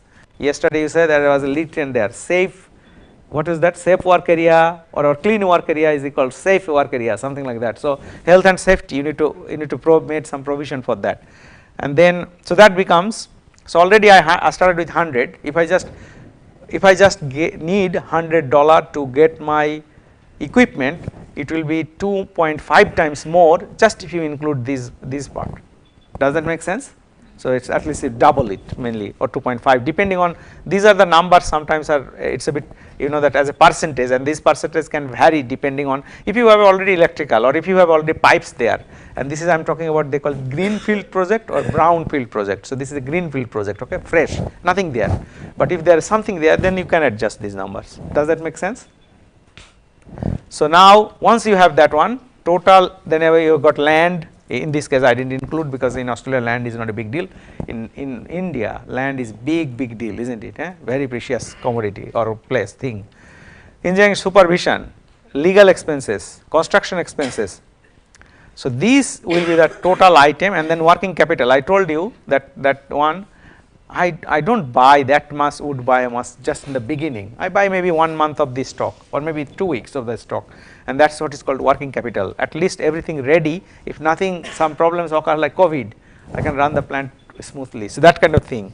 So, then that is called working capital, and usually people take as a percentage. It looks like I put 15% is the highest, maybe 8 to 15%. maybe sometimes 6 to 15%. So that money, so basically you started with 100, you are now talking about 2.83, nearly 3 times, just rule of thumb, okay, anywhere between 2 to even 5 times up to it can be, depending on how you do it. Does that make sense? And it varies project to project, and this is the judgment experience of the engineer, cost engineer. So that's basically it. If you know that one, you can estimate that. So you saw that picture. You do mass balance, energy balance. You do the block flow diagram. You do the costing of the capital, and you put in a template. You go know the cost, capital cost. Clear? Use that template. But there are other templates. Now, say this one is one of this Aspen process economic analyzer. I told you that is pretty good now. But that was we did, and actually I used to do. This is Hosseini, Tahira Hosseini, who was my first PhD student, Iranian student, very good chemical engineer in Monash University. Then she went to Adelaide, she did a postdoc. After some years, she's last few months, she's in my team. So actually I was so stressed, I had so much work, big team. So now I think I'm here and I can come around, I can travel around because of her. I just offloaded the work to her and she is leading all this. She's a senior scientist now in my team, permanent, very good, very reliable. And she, actually I trained her. The number of people I trained in Australia, not many, techno-economic LCA, and whoever knows something about that, maybe I have something to say or something to do with them. So majority of the people probably I trained. So whether universities, whether industries, anywhere. So that's I know. So Tara is one of them. I really feel proud of her. So she did published in 2016 her one of the chapter of the thesis. So what we did. So what I told Tara. You now she called her name Tara. That time I used to call her Tahira. So she's changed her name probably a little bit, Tara, to make it short. So Tahira that time, or Tara, what she did, I told that in economic analyzer you use it. She's very competent in Aspen. Now she's the most competent Aspen user I know around. So Aspen, I said garbage in, garbage out. So I don't believe your Aspen thing. I was not very good in Aspen that time. And then I told, I want you to do in Aspen, I wanted to do the hand calculation or the way I do, and we want to compare. And actually the paper reports both. And there are some differences, certain things, but broadly they probably agreed. Okay, so that's why it's always that experience and the judgment and the cost is zero. So remember, software is not the solution. That's what I'm trying to tell you. Get the fundamentals, understand the principles, and then do it, and then do the software. Okay, so at least you know what you're doing. So you can see what in economic analyzer, what do you think need? Plant location, where the plant is it in Phulpur? Yesterday was Phulpur, isn't it the name? Or Melbourne or Chennai or somewhere? You need to know the location, because location has got an important kind of role, isn't it, or an influencing factor. Your labor, your lot of costing material, is it near the port, is it too far from the port, all sorts of things. So these are quite very interesting stuff, isn't it? I mean, I find really fascinating that how the people, our forefathers or our previous generation, our like Professor Jain and others, those people developed those kind of methodology and technology. That's what we're using now. So it's really a lot of thorough calculation. Currency conversion rate, in Australian dollar 0.76. 1 Australian dollar equals how much for US dollar. Project type, I told you, greenfield or brownfield. You understand what's the difference? Greenfield means nothing there, brownfield means something probably there, you can make it. Source of utilities, we assumed across the fence. Utilities means, what is utilities? Anybody can tell me? In the back there, maybe everybody is sleeping, I'm not sure, I need to check, yeah? What is the utilities? In the back, can you tell me what is the utilities? What are the utilities for a plant? What does it mean by utilities? Any idea, anyone? Yes, tell. Gas, isn't it? This kind of things. So anything you need to run the plant. So that here we are assuming that we don't need to develop a water pipeline. Someone is giving us process water. Someone giving us electricity. We are taking from the grid. We are not building a power plant. Okay, that sort of thing. The gas line is there. Project fluids, yesterday the plant, what was the fluids, project fluids? You say if I do urea plant, What are the project fluids? Fluids means the the condition of the material going, isn't it? So it could be solid, it could be liquid, it could be gas, either of those. Nothing there, it can maybe supercritical, I don't know, that's called fluid, but there are some material. Is it plasma? They call it, I don't know, Professor. Is it in between, not the solid, liquid or gas? Is plasma? Is it? After the gas, okay. So gaseous plasma maybe. Anyway, I am not too much in that area, but essentially you have to define that liquids or solids, or yesterday we saw that one. This is very important. How many hours operating per hour per year? So we are saying 8,000 hours per year. Okay, this is assumption. And start date for engineering. We did that's 2016 work maybe. We did 1st of January. What are the raw materials? So ammonium chloride, hydrochloric acid, ammonium hydroxide, fly ash, and flue gas. What this project we did, a lot of power plants has got fly ash. We talked about fly ash, and then even waste to energy plant might fly ash. So what we tried to do, we wanted to leach it, extract magnesium carbonate and calcium carbonate from fly ash to make a product called dolomite type product essentially. So that was the project about. So it's again waste material. So that was Tara's PhD project. She did lot of experiments. So that's why she's solid background. She did experimental, simulation, and combination of that, and then also techno-economic. So fly ash we don't need to cost. There are plenty of around. Although there should be maybe now you need to do some costing. And if everyone is going to take fly ash, the supplier will say, or whoever holding of that will say, pay us some money. So maybe you need to do that one. But these are the chemicals. We need ammonium chloride, HCl, and what is the dollar per ton? That's when, and where is the source? That where it is coming from. And then for cash flow analysis, I'll explain what is that. We have to say tax rate in Australia. Industry tax rate on profit is 30%. So if industry makes a profit, Tata or anywhere we have got lot. Even Tata is now active around the world, maybe in Australia also. So 30% on the profit they have to pay the tax to the government. I don't know what's the company tax rate here, Professor, do you know? 25%. So most countries around that sort of mark. Discount rate, do you know what is discount rate is? You know that one, interest rate, right? So if I tell you that after 20 years I will give you 100 rupee, okay? But I will give you now 10 rupee. Which one you will choose? 10 maybe, isn't it? So time value of money, but you have to do the calculation. Is 10 rupee 100 year? How much will that be? Nothing maybe, isn't it? If I give you, I said 100 rupee after 20 years, you might say, okay, I do discount is back to now. What is the time value of that money now? You will ask, give me that money rather than 20 years. I don't want to wait, right? That's the time value of money. So that's 10% and interest rate. There is a slight difference, but similar. Economic life of the project. Generally, we put this one is to 20 years. Some people say 30 years they put, but 20 years is a good time to analyze this. Depreciation. Do you know what is depreciation? How value every year value is, because you have bought a car in Australia. It's a very analogy we put that you bought, it's maybe $30,000. I bought my Toyota Kluger I think few years ago. It costed me $60,000. As soon as you drive out of the car sale yard, it drops. They say that 10,000 gone. So if you go back, they'll offer you 50,000. So that depreciation.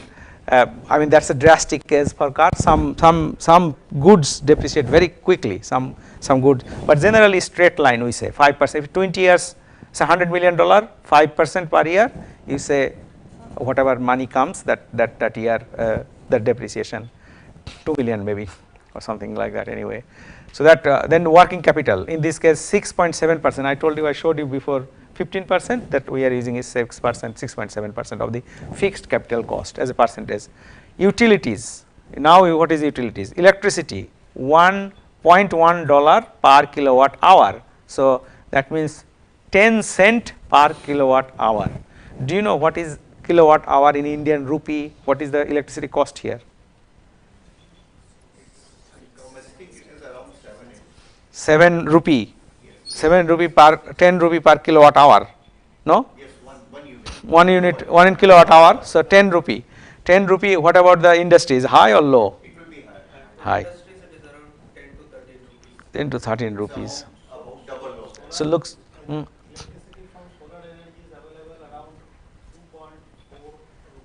So that sounds like electricity is much cheaper here compared to Australia. Okay, I don't know how much converted to 0.1 multiplied by say $50, 50 rupee per dollar, 7.5, isn't it? So similar, yeah. But that's a long-term price usually. Usually our residential is not 0.10, it is say 2.3. So at least I pay probably 0.3. But when I think now I pay 0.3, so that means 30 cents per kilowatt unit. But when I sell from my solar, they pay me 10, I think now they pay me, they used to pay me 12 cents, now they pay me 6 cents. So much less. The reason is that they treat me as a generator, because you know that once you get in the transmission system, there are cost for them. So they say you are generator, and now there are so many solar. If they pay everything, the government will bankrupt. So that's why they say that okay, they reduce that one.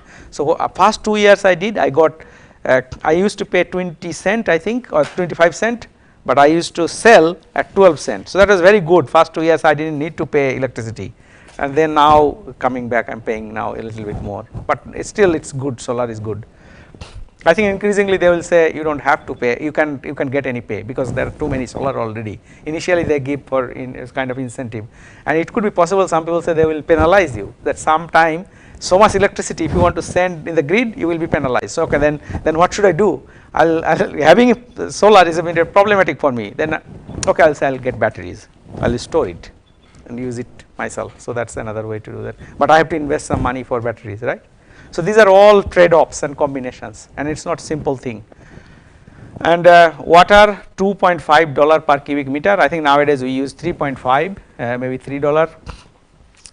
So I don't know what's the water price. Anyone know here? You give water bills at home, Professor? You have to pay. Yeah. Very small. 150 rupees for 150 or 200 rupees for 1 Per cubic meter or per month. Per month. So that's a month maybe you are using, I don't know, 1,000 liter, 1,000 even kiloliter or something like that, but you pay a small amount. So water, it sounds like very cheap here. My water bill comes I think at least $300 a month, maybe something like that. Yeah. So or maybe 3 months, I can't remember. But water is quite expensive hour. But we pay for not only water, we pay for water, we pay for water transmission lines, everything, and we pay for sewerage. We pay for parks, because parks use a lot of water also. So it's all included in water bill. And then low, you know, LP, yesterday that gentleman said LP, HP, medium, MP, medium pressure, high pressure, low pressure. So low pressure is steam, $34 per megawatt hour. So that's the industry kind of rate. At least you have to say that. You have to. This is a table. You need to say that. Okay, in the report. So far, are you with me? Are you following what we are discussing? And this is very simple. Anywhere you get, and if you get one, you can calculate your OPEX. How do you do that one? So I think I should have a table, another one. What I do, you know that list. Where is that one? I miss it. That one. I said raw material. Okay. I put the price. Then another column I put how much required raw material per ton of product. Say yesterday the gentleman said he exactly told that how much he is paying for gas, and he told some gas price also, that initially that per ton of urea you need to calculate that one. How many? He said 600. Can you anyone say that how many people working in the plant? 600. Did you ask? 600. 600 people. Then you have to divide how many urea, how many tons of urea he is producing a year. Can you remember? 5,000 per day. But you have to do that yearly. Generally operating cost is done yearly. So 5,000 day per yearly means per day means how much year? Do you have any idea? No, that's not that big. So 350 times, because you cannot run 365 days. 350 times 500. I think he was saying 5110, something like that. What's the number? Can anyone give me? Calculate. 350 times 5112 or something like that. He was doing exactly. No? Oh, sorry? 1,50,000. No, that's not, can't be. So 350 days times 5112. What's the number? Is it? 1.5112 350, 1.7 million. I was thinking a little bit less, maybe say 1.5 million ton plant. Okay, so 1.5 million ton plant. So we call it 1.5 million ton urea will be produced. You divide by the number of people and how many hours they are working. So you can get that how many man hour per ton of urea, and then if you know the man hour rate, you can calculate the operating cost per labor. That is how we do it. Clear? And similarly, that all the raw materials, you do that one. You do the price, you do the amount required per ton of product, and you calculate the cost, operating cost. So you know the capital cost, you know the operating cost. That is what you need for the moment for a small project. Then another thing called cash flow analysis, maybe I will speak a little bit later. So our cost of charcoal production, I showed you that biomass plant, isn't it, this one. So I wanted to know that charcoal 100,000 ton I am producing, what is the dollar per ton of charcoal? That was the question I was answering, and I found that. So that's total cost is $458 per ton. That's I got $458 Australian dollar per ton. And now where they are coming from? I need to buy the biomass, I need to transport it, I need to pay for labor and utility. Not only that, so these are the payment depending on how much product I make, how much charcoal I make, that much biomass I need. Okay, it's a variable operating cost we call it. This part, interest on capital, maintenance and insurance, does not matter I run the plant or not. Once I commission it, I have to pay it because I got the loan from the bank, $100 million to build the plant. I have to pay the interest anyway. So here they will not say whether you have run the plant or not, right? Same with when you have the plant, you need to pay for some maintenance, some insurance. It's a fixed operating cost. So the top one is called variable operating cost. This one is the fixed operating cost. Make sense? You add them together, you get total operating cost. Okay, so that interest on capital, maintenance and insurance, it's a kind of fixed operating cost. What I was going to say about that? So at least you know. We sometimes call that the contribution of capital on the operating cost. So if you have a very large project which costs a lot of money, generally cost of the product is hard to do because you have to pay that anyway. So ideally we should optimize the capital cost so that, and obviously then another thing, the raw material we call it when we do cash flow analysis, year 1, 2, 3, 20-year project. So year 1 maybe 80% plant running, year 2 maybe 90%, year 10 maybe 100% and then run continuously. So we call it ramp up. And sometimes you have got low variable because low amount of input and you accordingly you adjust. Now in this case we wanted to do, okay, the capital cost, the operating cost of per ton of charcoal is that I want to use it for steel making. Okay, so currently they are using charcoal, they are using coal, actually the coal. So I think what I am trying to say here, PCI coal. So in a steel plant, amount of material they use in the form of carbon, that's what counts. So carbon content in charcoal $131 per ton. Okay, that's what the steel plant willing to pay, not more than that. I am already producing 458. Will they buy it? They won't. So I have to justify some cost. One is that you know that when I produce charcoal, I produce some liquid product and it can be thrown in the furnace as a liquid fuel. Okay, so I say, okay, I am producing that, give me some revenue for bio oil. So $57 they are willing to pay because they will get some fuel out of that somewhere in the furnace as a crude oil similar to oil equivalent. And then because they will use charcoal which has got low sulfur compared to ordinary coal, it is a high quality fuel. So they have to pay some premium for me. So they will pay $60 compared to PCI coal, which is PCI means pulverized coal injection. So they are willing to pay, that is called value in use, they are willing to pay that. So total they are willing to pay for $253 per ton of charcoal, is still a lot of shortfall. Okay, then carbon tax, then other things, then potentially if we can make some of those instead of bio oil, another way to look at that, where is that thing, that one may some chemicals, potentially high value chemicals, say acetic acid or something, maybe that can pay for that. So it's a one thing is that I tell people that do not think about just a single product, single thing, combination of thing makes sense. And then another thing, this amount of money silicon producers are willing to pay because they need very high quality char, not necessarily coal. Okay, and they don't get it. Anthracite coal is around that mark, and even metallurgical growth goes up and down, so it's not necessarily. And another CO2 aspect, obviously there are a lot of benefits also. So it's a pros and cons, and do that on in that point in time. It was not very economic, okay, because we didn't have carbon tax, and with came carbon tax, steel industry told me that, okay, give me some product, I am happy to pay whatever money, because they don't have an alternative, and then carbon tax was taken off, so they are not they were not interested. Now they are again talking to us actually. Do you understand this so far? Clear? Okay. Now I don't know how we are going with time. Let's do some quick calculation thinking, and this is important. We did that already a little bit, but this I am talking a little bit. So a boiler consumes half a cubic meter of natural gas in 1 hour. What is the power in it? That's the question we are answering. Okay. So the heat content of natural gas is 38 megajoule per cubic meter. That's, you know, our chemical engineer and anyone know calorific value, right? Therefore, in 1 hour the boiler has converted 19 megajoule of heat energy, right?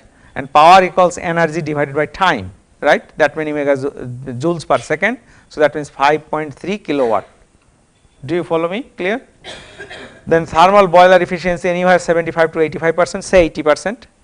Then actual output, heat output was 4.24 kilowatt. So we put that much energy, we got that much energy already lost. We told yesterday, isn't it, or the day before yesterday? Can you remember?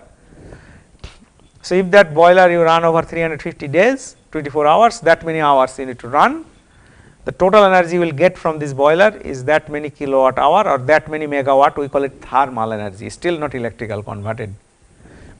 If you make electricity using a steam turbine, efficiency say 33% or 0.33, your electricity output 35.33, you get 11.88 megawatt electrical, assume transmission loss 10%. So net sent out electricity would be 10.6 megawatt hour compared to 35 megawatt thermal, that is electrical. I think we discussed yesterday, isn't it, in the context of coal, right, or the day before yesterday. I think how we are going. So assuming electricity use for an Australian average home is 6 megawatt hour per year. So this 10.6 megawatt hour will give about 2 households for 1 year. Okay. Say assuming in Bangladesh, that's I did, I think I told you that so 0.3 megawatt hour per person per year, or roughly 1 megawatt hour per household for Bangladesh, it will give 10 years supply of electricity for the same amount. In India it could be 4 years, etc., because I did, maybe I can't remember, that was quite a while ago. Now the situation changed. I think India has gone up, Bangladesh has gone up in terms of, so how much wood do we need to produce this electricity? And this is a place I told you in Mount Gambier, you send chips, then chips are stockpiled like that. So that assuming electricity use, and is that one? So I think I did that one. Okay. So how much wood do we need? Okay. So generally oven dry wood, so that I told you, in the dryer wood goes chips has got 19 megajoule of energy. Okay. 15% loss in boiler, you get that mass, you get a steam turbine, we have the same calculation. So you essentially get 1.3 megawatt hour electricity per ton of oven dry wood. So you need 8.2 ton of oven dry wood, and double if it is say 50% moisture content. So 16 ton of wood may produce your that amount of electricity what we calculated, 10 megawatt hour boiler or average Australian home, something like that. Does that make sense? This sort of calculation you can do easily, and then you can say how much wood you require, you multiply the how much pay for wood, and you get the operating cost for biomass. So operating cost table, that's actually I was looking for. Yeah, actually that's I did it. So generally you say items, price, unit, amount required, unit required, cost, and then you do that one. So basically fuel cost, I did taka, obviously West Bengal and Bangladesh, you know, we call taka, here rupee or dollar, name it, doesn't matter currency, I don't care. You do that one. So fuel cost 100 taka per 40 kilogram, is that called mand or what do you call 40 kilogram weight, what do you call it here? Mand. In Bangla we call it mon, ek mon wood, ek mon chal, ek mon something, mon means 40 kilogram, right, 40 kilogram weight. Yesterday that each bag was, what was that, 45 kilogram, isn't it, the urea fertilizer? I don't know why do the 45, is that just a number or I don't know anyways. 50 I see, okay, 50 kilogram. So, but anyway that is a standard, and 100 taka Ekmon wood, I do not know how 40 kilogram wood if I want to buy as a firewood, how much would that cost here? Any idea? Rupee or 1 kilogram, or I do not know, how do you buy firewood? Do you buy firewood at all? So, what is the cooking, gas or electricity? Purely gas, huh? And gas LPG, and how much 12 kilogram LPG, that big bottle when you buy? 900 rupee per 12 kilogram gas, right? Is it 14 kilogram? I see. So that's the fuel cost, and then I don't know why I did per year, maybe I did. So that converted to that 40 kilogram is that 1 ton, because I need to convert to ton, and then I know that much amount. That's generally a power plant is the fuel cost is the main cost, and then you have got labor. So like that way, 600 people, how many work hours, I converted to that one, and I say that how many hour required per kilowatt electricity produced in this case, how many man hour, it is man hour required per say ton of urea. You can produce any of your product, you can convert like that, okay. And then I know labor cost is pretty cheap, that many taka per hour, so 10 lakh per year, and then water, and then obviously capital related. Remember that one, capital related, whether you run the plant or not, you have to pay for insurance, you have to pay for the interest on the bank has given you loan, and then capital depreciation, and then you turn total, and I can calculate that 10 taka per kilowatt hour electricity production cost. Clear? This is, you can do it yourself right now. So that economic indicator, capital cost, they will be asking you $1 million or $1 billion, operating cost, dollar per unit of product, whether it is kilowatt hour sent out electricity, whether it is urea, whether it is anything, you name it, it will be like that. Net present value, that's another concept, the 20 year, if you run this plant, what is the net present value? I think we should talk a little bit about that. It is sum of the discounted cash flow over 20 years at a market rate, say 10%. So basically how you do that? So I told 20 years lifetime, okay. So year 1, year 2, year 3 in Excel sheet you should 20 year. Year 1, how much cost you incurred, how much revenue you got, the difference is the profit, right, or the net revenue, and then you pay some tax on that, you think about depreciation, any other money, and then you discount that at a certain rate like 10% rate. What is the year 1 value, say $100, today it will be $100, right, it shouldn't change, right.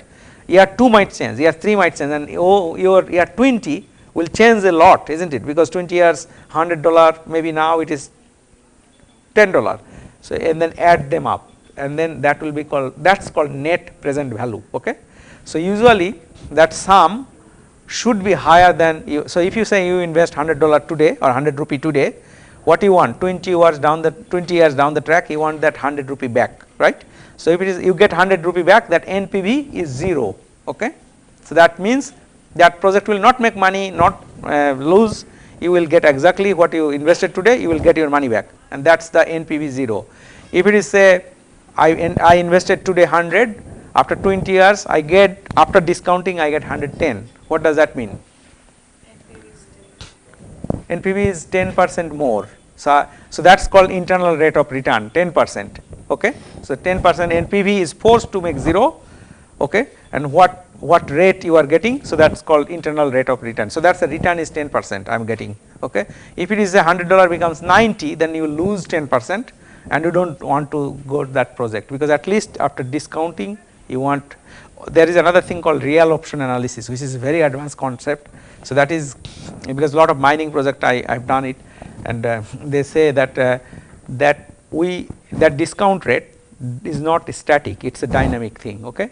And that's why one NPV number, it just assumes lot of things as static, it is not.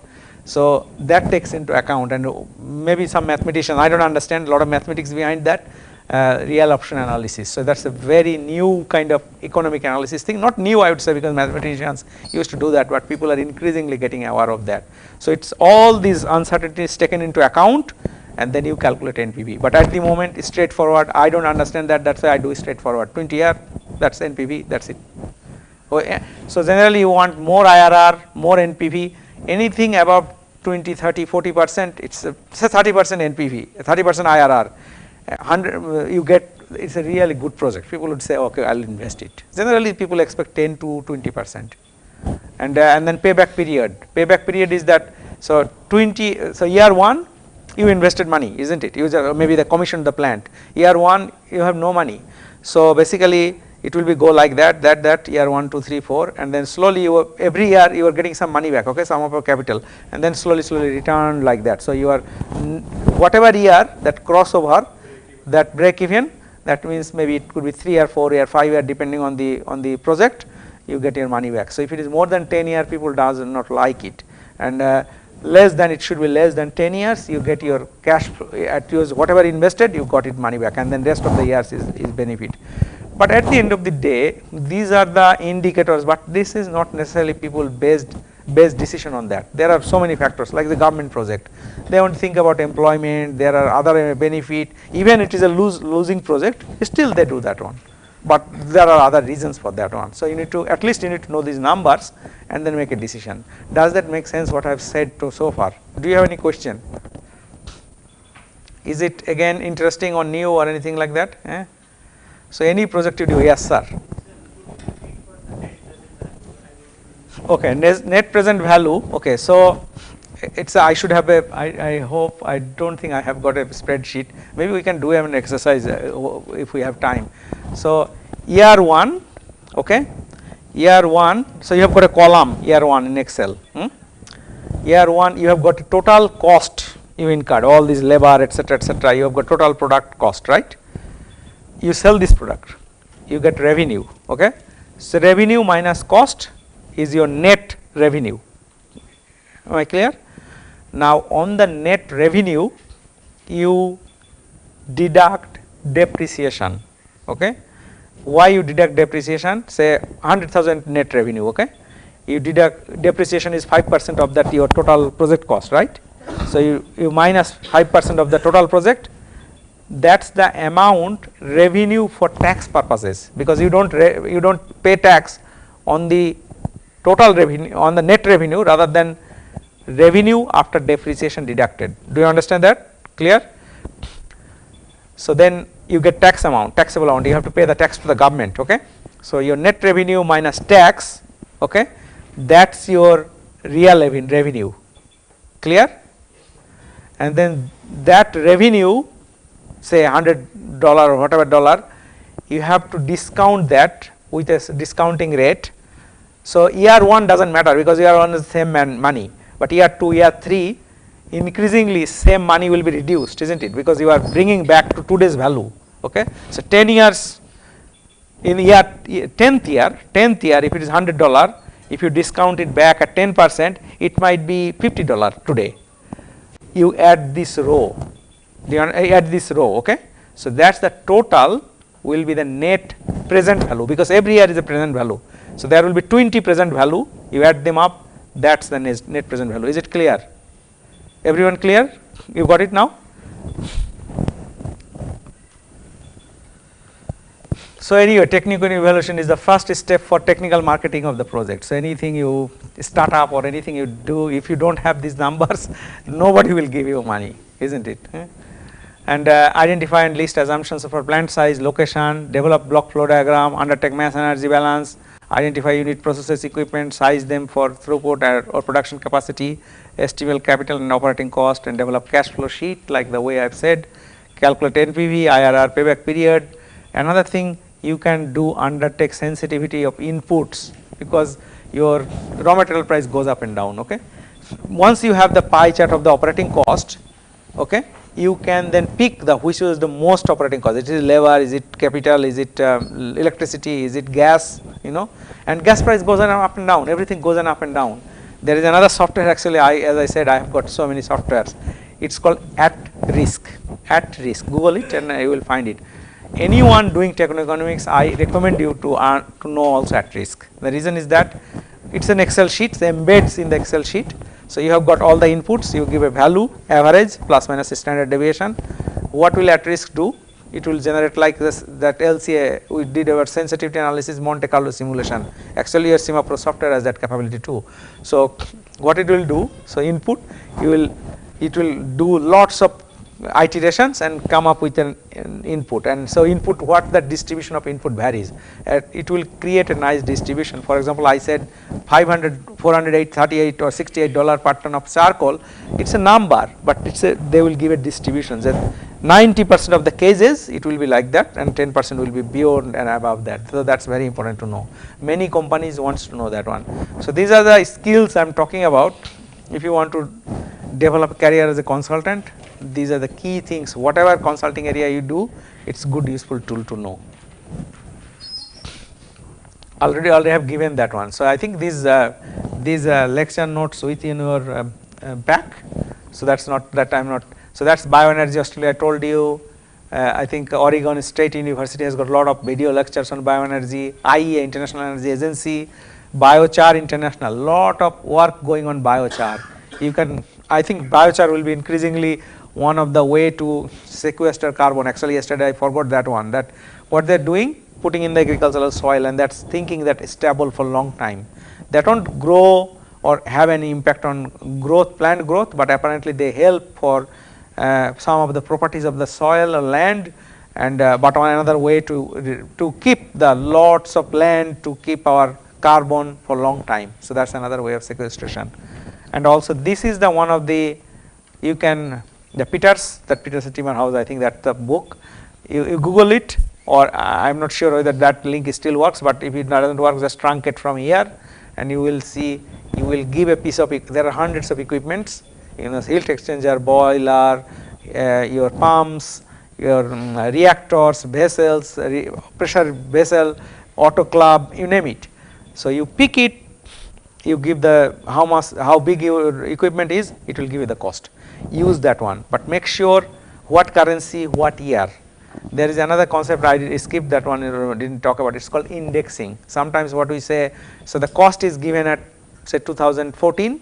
You need to escalate that to now, and there is a indexing. You can do that manually. It's not big deal actually. There is a, it's called CEPC, Chemical Engineering Cost Index data. It is usually published by the journals, chemical engineering journals. You just take it, extrapolate it. Nowadays this information, when I started 20 years ago techno-economics, it was quite harder to do because a lot of information it's hard to get by. Now everything online. So basically you do it, you know how to do it. Yeah, I think that's where I'm sort of stopping probably about this work. Does that give a bit of flavor how to do it, right? A lot of money people spend to go to these sort of courses. I know it's 1 hour, but I spent first time when I did this kind of course at least $3,000-4,000 to go to this course. So I just give you a bit of very brief 1 hour, but it's good enough to go yourself and explore a bit and become competent techno-economic engineer.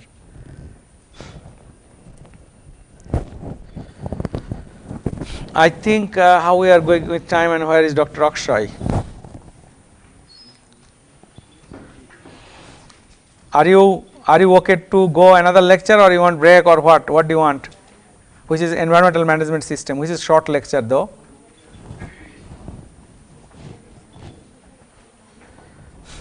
You must be tired, or it's okay to go with the environmental management system. You want now or what? Okay. Have you heard of environmental management system? Yesterday, did you notice in that company there are ISO 14001? So it's all about 14001. Okay, you want to know? So with the environmental management system, okay, we will talk about how, why do you need it? What is PDCA in the context of EMS? Which ISO is relevant? And we know that one, ISO 14001. And what do you need really if you want to do it? So that's the standard 14,000 environmental management system requirements with guidance for use. So if anyone wants to be a consultant in that area, and there is in India, I can tell you a lot of jobs, because I see in the YouTube, LCA is not that popular yet. Techno-economic, I don't know whether popular people know or not, but this is already embedded in the marketplace. So that money, that job is already there. I know even people teach environmental management system and make money on YouTube and in other places. So this is current, okay. This is happening now, and that standard was developed quite a while ago, I think, at least in the so let us talk a little bit about that, and what are the key elements, what are the benefits, how to do it, what are the process and protocols. Okay, so EMS, environmental management system, what it is first thing. So that part of the overall management system that controls environmental activities, including organization, planning, responsibilities, procedures, and the related documentation. Okay, a system and database which integrates policy, procedures, and processes for training of personnel, monitoring, summarizing, and reporting of specialized environmental performance information to related internal external stakeholders of an organization or a firm. So we LCA, it's kind of organizational LCA, we talked a little bit about that, it's much broader. They stress lot of documentation, policy documentation, and the engagement and the support from the senior level of the government, of the organization. That's what it's all about. So if you say what is EMS, three things: policy, procedures, bringing the senior say manager, chief executive, CFO on board, and in implementation. Basically, that's it, I would say.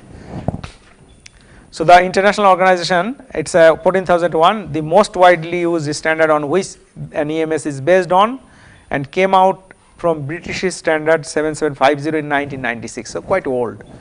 ISO 9001 management standard provided some similarity in relation to environment. So I think this is older standard than this, but this standard is all about quality control, management quality control. ISO 14001, same thing, similar procedures, similar methodology it used, just environment focus. Is that okay, clear? So what is the goals of EMS? Why do you do it? So the goals of EMS are to increase compliance and reduce waste. So as I said, that policy, procedure, but one thing they press a lot on waste. I am not sure how that is certified or certification people how much put the stress on, but reduce waste everywhere you will see. One of the thing, what is compliance means, you know that one, what is compliance, right? Compliance is the act of reaching and maintaining minimum legal standard of a country or a place where you are operating. By not being compliant, companies may face fines, government intervention, or may not be able to operate. So the environmental officer comes, lock the gate, you cannot operate the plant because you are not compliant, and that's why the companies spend money on that. Obviously they don't. Now the waste, we just had a lecture in the morning, waste reduction goes beyond compliance to reduce environmental impact. The EMS helps to develop, implement, manage, coordinate, and monitor environmental policies. Waste reduction begins at the design phase through pollution prevention and waste minimization, and at the end of the life cycle waste is reduced by recycling. I think the industry, I have seen the trend that is getting increasing attention in the industry also, in addition to the compliance. Just compliant, you are not proactive enough, you just do the mere minimum job, okay. And if you are a good company, if you want to, because everything is competitive nowadays, it's not necessarily people will buy for a product, it's a value, it's emotion, what is your CSR, what is this and that, so many things people, because people are getting more aware, more, they know their rights. The consumers have that, in Australia what they call, I think consumer rights protection agency, something like that, it's very very powerful, ACC, ACCC they call it, Australian Consumer Commission, ACCC I think, isn't it, and commission something anyway, I forgot. If you are not happy with your laptop, you bought someone, you just put a complaint in ACC. They will make that life of that company hell, to be honest. So no company wants to be reported in SECC in Australia because they have so much power, and that's why sometimes people abuse it. Oh, I paid electricity bill and I didn't like it. Okay, go to just lodge a complaint with the SEC. They will do something for you. So companies are very very careful that, and then even as Indian restaurants, nobody wants to be connected with SECC because if someone is in the hands of SECC, it's like police, so it's really very works very well. It serves the clients. Some people abuse it, but that's very small percent. Most people want to use it for fair use, isn't it? both sides. So it's a very good arrangement, and I am not. Is there anything like that here? Consumer rights or consumer commission? There is. So you can complain, and if you don't get the really what you paid for, you can get some compensation for that, and they are protected, right? Consumers' rights are protected. So the people are increasingly becoming aware. The benefits of EMS: effectively measure, monitor, and control the impact of organizational operations on the environment, because as I said, it's all about environment. Environmental management enables organizations to make efficient use of energy and material resources. All about LCA. Last 3-4 days we are talking so much about that. That formalizes that. They also assist in implementation of stringent control on greenhouse gas emissions and related environmental contamination. So to be honest, it's already there. It was there from 1995 or 1991, but nobody didn't give that much importance. Suddenly it is become picked up, and that's why a lot of jobs. And I love that one. That more demand for this kind of work. Realize cost savings through resource, waste, and energy management. Show environmental commitment in principle and practice also. Ensure compliance to environmental legislation. Enhance environmental performance of supply chain. Enhance the corporate image and credibility. That's very important. You know what that disaster happened in Madhya Pradesh, isn't it? Is that chemical Bhopal, isn't it? Union Carbide. Do they do business here anymore? I don't know. They're gone, forever. See, that kind of thing happened. So minimize or nullify public liability insurance cost of your company. Ensure eco-friendly operations, spread environmental friendly values in the organization and to the public, helps to adhere to the international and national conservation strategy. You know that yesterday's slogan, what was the slogan Professor told? Can you remember that slogan yesterday? That first slide is serve the nation, harmony with the nature. That's a slogan that's kind of you can promote. Helps to adhere to the international and national conservation strategy. EMS helps to identify the organization's impact on the environment, and this helps to frame environmental objectives and targets. This in turn enhances the organization's overall environmental performance. So this is a very, very good tool, isn't it? Already you get the appreciation for that. So that's a generic management system standard, meaning it is relevant to any organization seeking to improve and manage resources more effectively, and this includes single site to large multinational companies. You have got multiple sites in multiple countries, doesn't matter, you can implement EMS.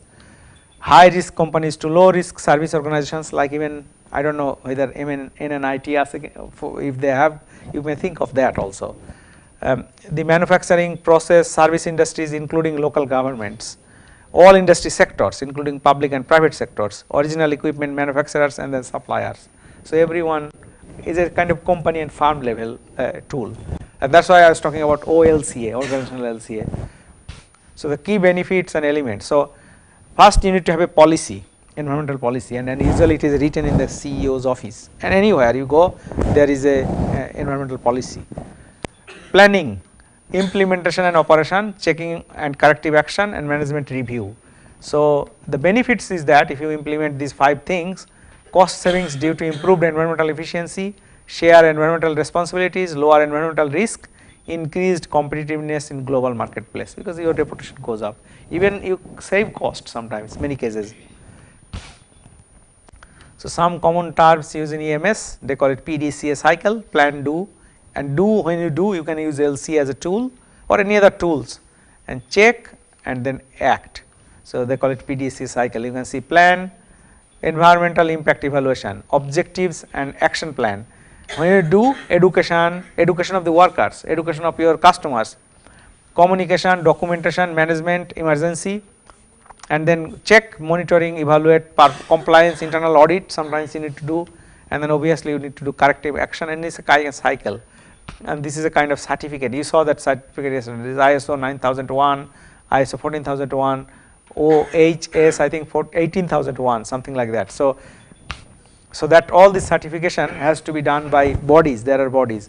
Did you notice that yesterday that there are 4 certificates on the wall of that gentleman is explaining to you, right? So the book I recommend if anyone wants to develop a career here, This is called ISO 14001 Environmental Certification Step by Step. This is a very good book written by Tony, I think someone, Tony, isn't it? I forgot his name. What is that? Yeah, Tony Edwards and Tony Edwards. He also call him Tony, I think. The two Tonys, yeah, Edwards. Two Edwards, and I don't know whether they're related, but anyway, that's a very, very good book.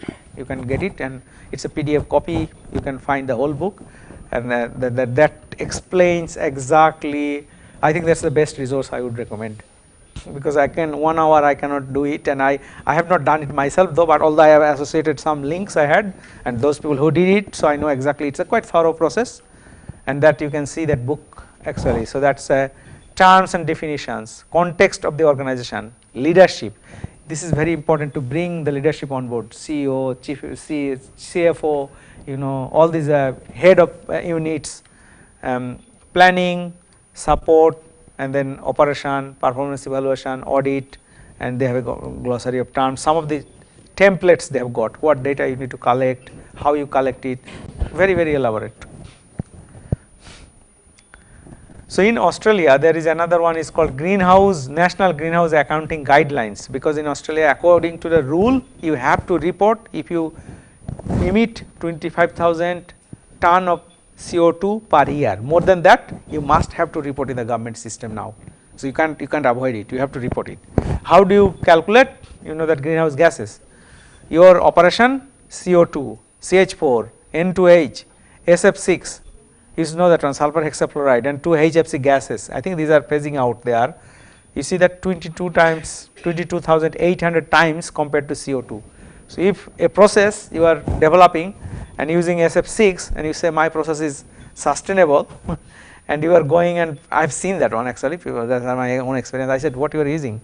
SF6. Do you know the ZWP of that? You are claiming that is a zero emission or CO2 free, etc. And they are surprised. So very, very important, and say this, oh, we need to then think about the alternative ones using the technology, or how we can do it, and at least we can tell that it is a greenhouse net zero process, because, or maybe can we recycle that SF6, or very, very small amount of use, that way you can minimize. Does that happen to anyone, that a client came to you and say this is this, and you will find something quite remarkable and they got surprised? Did you get that? You see the feeling on the face, you can see people's face, quite remarkable. I think we briefly mentioned organizational LCA, right? And scope 1, scope 3, scope 2. You see that one? That is clearly now. So that's a reporting company. So yesterday's IFF CEO Fulpur say what they're doing upstream, what they're doing downstream. Upstream, what is that is happening? It says that all sorts of suppliers, things like transport, whatnot, shipping. Downstream, lot of things. So scope 3, this is scope 3. This is indirect. Scope is direct, within the facility happening, and scope T is the purchased electricity. This is the plug point. See, back of the room, can you see plug point? So basically, heating, cooling, and electricity purchase. That's the scope 2. So and that all these greenhouse gas coming in the atmosphere, you are doing something. You need to report, and you can divide, you can clear, you can say that scope 1 is my responsibility, I want to directly do something about it, because that's your, as part of EMS, you are like liable for that. But maybe scope 3 is not yours, this is scope 3 downstream may not be not yours, but you can tell them, my clients, or you are supplying this raw material, I think you need to do something, otherwise I can be, my EMS would not be right. Do you understand how the links are? And an LCA, if you finish it here, it's a scope 1, scope 2 plus scope 3 upstream. Maybe downstream you are not considering. If you are recycling, maybe some downstream is considering, but not everything. Clear? And then did anyone ask, someone asked about EIA. What is EIA? Environmental Impact Assessment, right? EIA is slightly different, I think we discussed. So this is a typical EIA report. I knew that one, I think I had part of that. So table of contents, project description, detail, say I want to set up a urea plant in Fulpur, what is the EIA of that?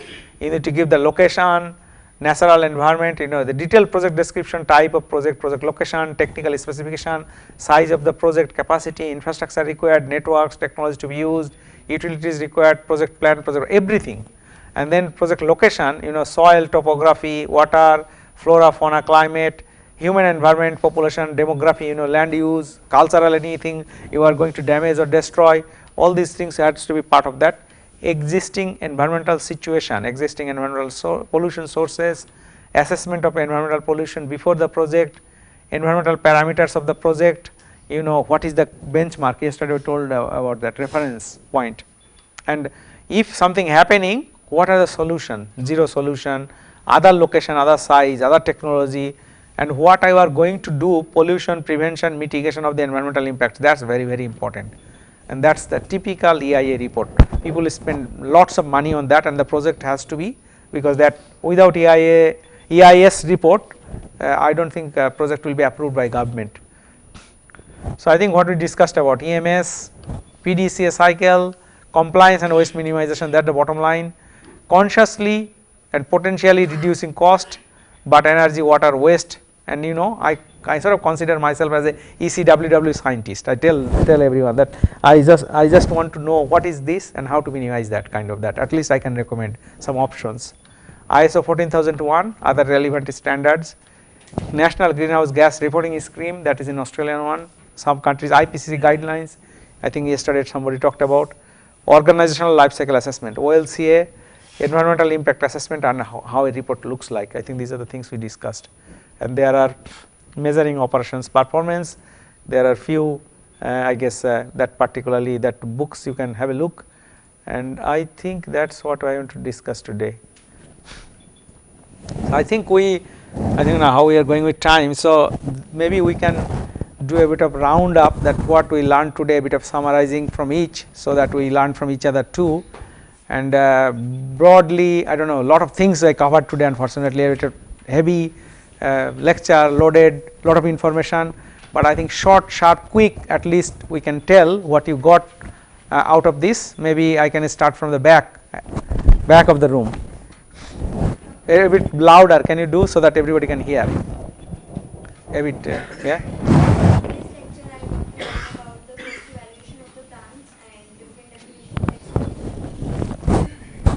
Okay, all right. Anything else? Yeah. And techno-economic definition and environmental management system, little bit idea that you described in the last slide, and process evaluation, economic and environmental. Has that been useful for you? Yes, sir. Do you do anything? Are you going to use it for your work? It is a new field for me, like I am not acquainted with this field, but I will try to use in my field. All right, okay. And by the way, do you believe in climate change? Yes or no? Yes, sir. Yes, okay. It is changing.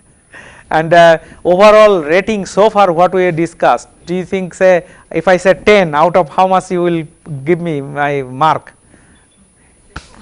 10 out of 10. Is it 10 out of, oh, that's good, thanks. Yes, Hope you are not, do that honestly, tell me honestly, and everyone maybe give it that kind of thing, that do you believe in climate change, do you think this is useful, are you going to use in your career, and how much you think overall course is that, because we are going towards the end, so I want to get a bit feel for that. So 3 things we talked today, isn't it? Waste, then what was the next one?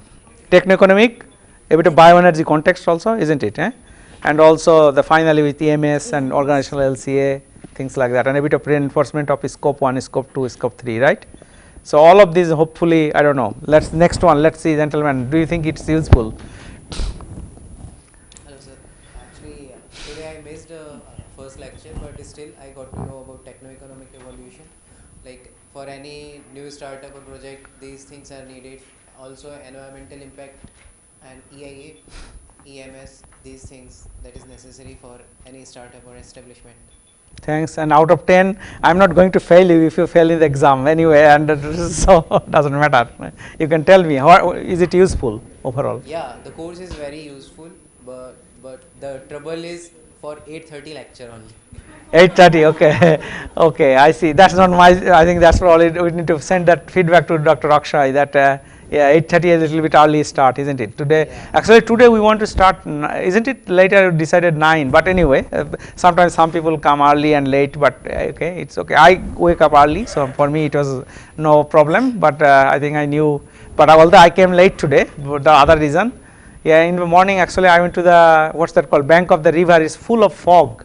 So early morning. Anyway, it was interesting experience. So thanks for that. So out of 10, Yeah, well, 10 out of 10 for all the lecture things. don't say that because everybody will say 10 out of 10. Somebody give me a bit less. The thing is, we work in climate change, like we are atmospheric and ocean science background. Okay. So we work on climate change, monsoon systems Yeah. at broad level on global level. But Yeah. we don't know these small things can change the, like our contribution for these things. Right. Like a tissue paper, a Yeah.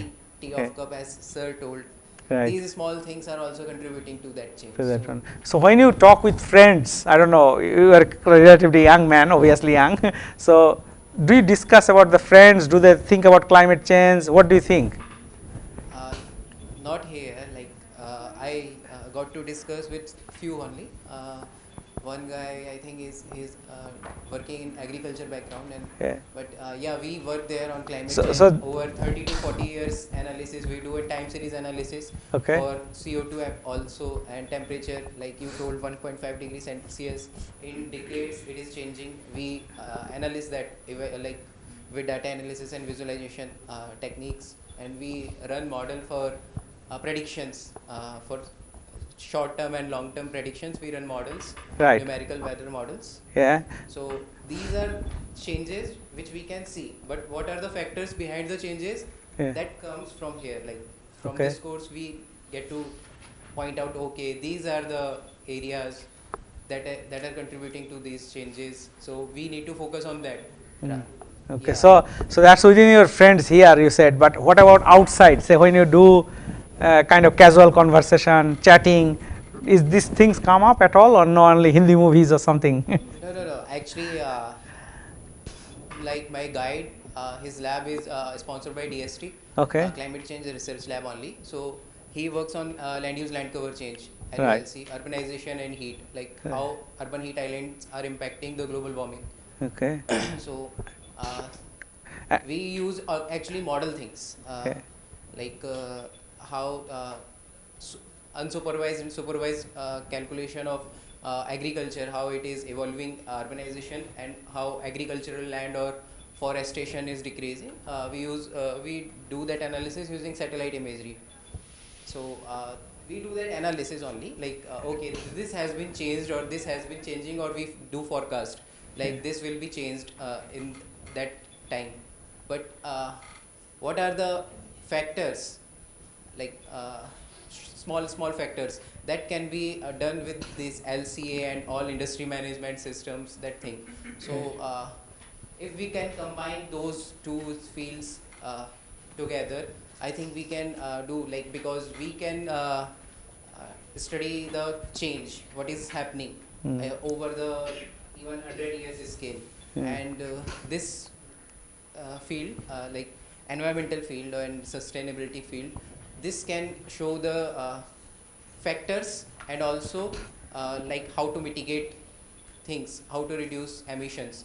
So together, I think if we can combine these things, it will be more beautiful. Like, Yeah, so seems like you are advertising your area of work too, which I don't want to know, but I know actually this is complex modeling. Very good idea. when That I checked for CSIRO, they also work in climate change, and so El Nino impact, Pacific Ocean impact on Asian monsoon and all things. Like Sounds we good. study that also, like maritime monsoon and Yeah. Indonesian throw flow, all Yeah. things we study. But Thanks a lot. Yeah. Thank you. The next one. Yeah.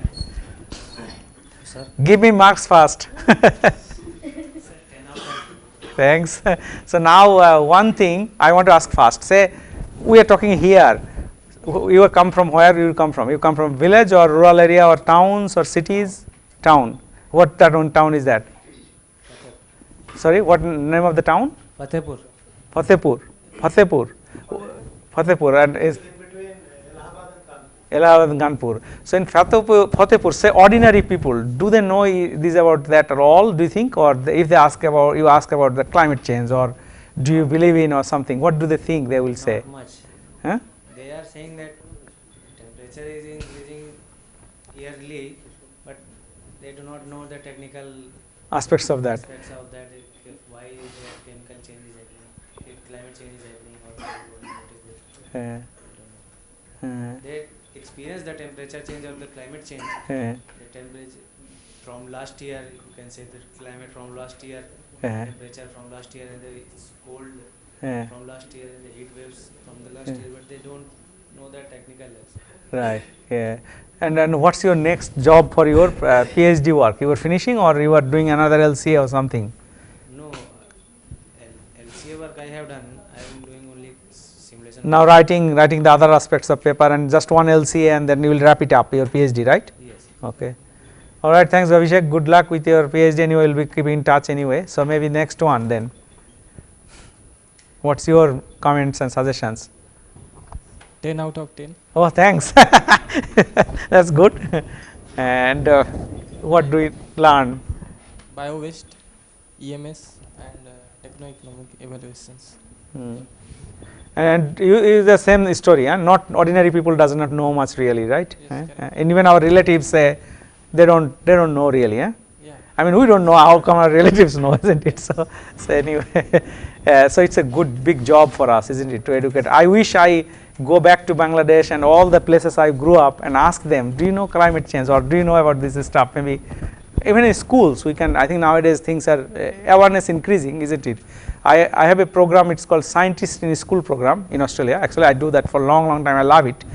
Every year, I don't know, 3-4 times you go to the school children and you discuss and things. Some of them are very smart, really they know exactly, much smarter than us, I think. So they are aware of that. I mean, they will say, oh, can we recycle this? What about that? Some unusual thing.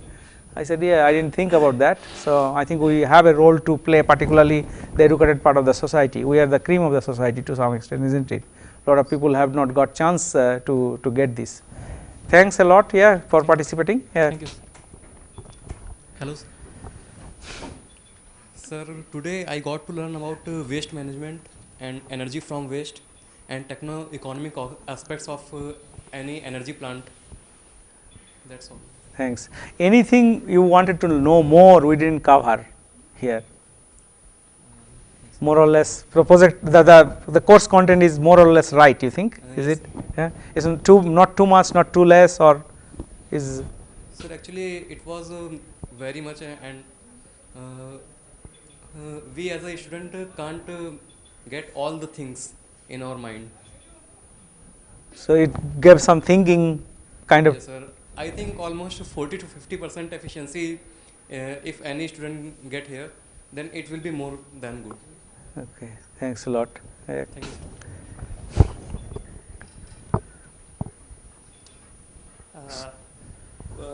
Sir, today I have learned more about the what we were talking about, the waste energy system and how it works, plus the techno-economic model.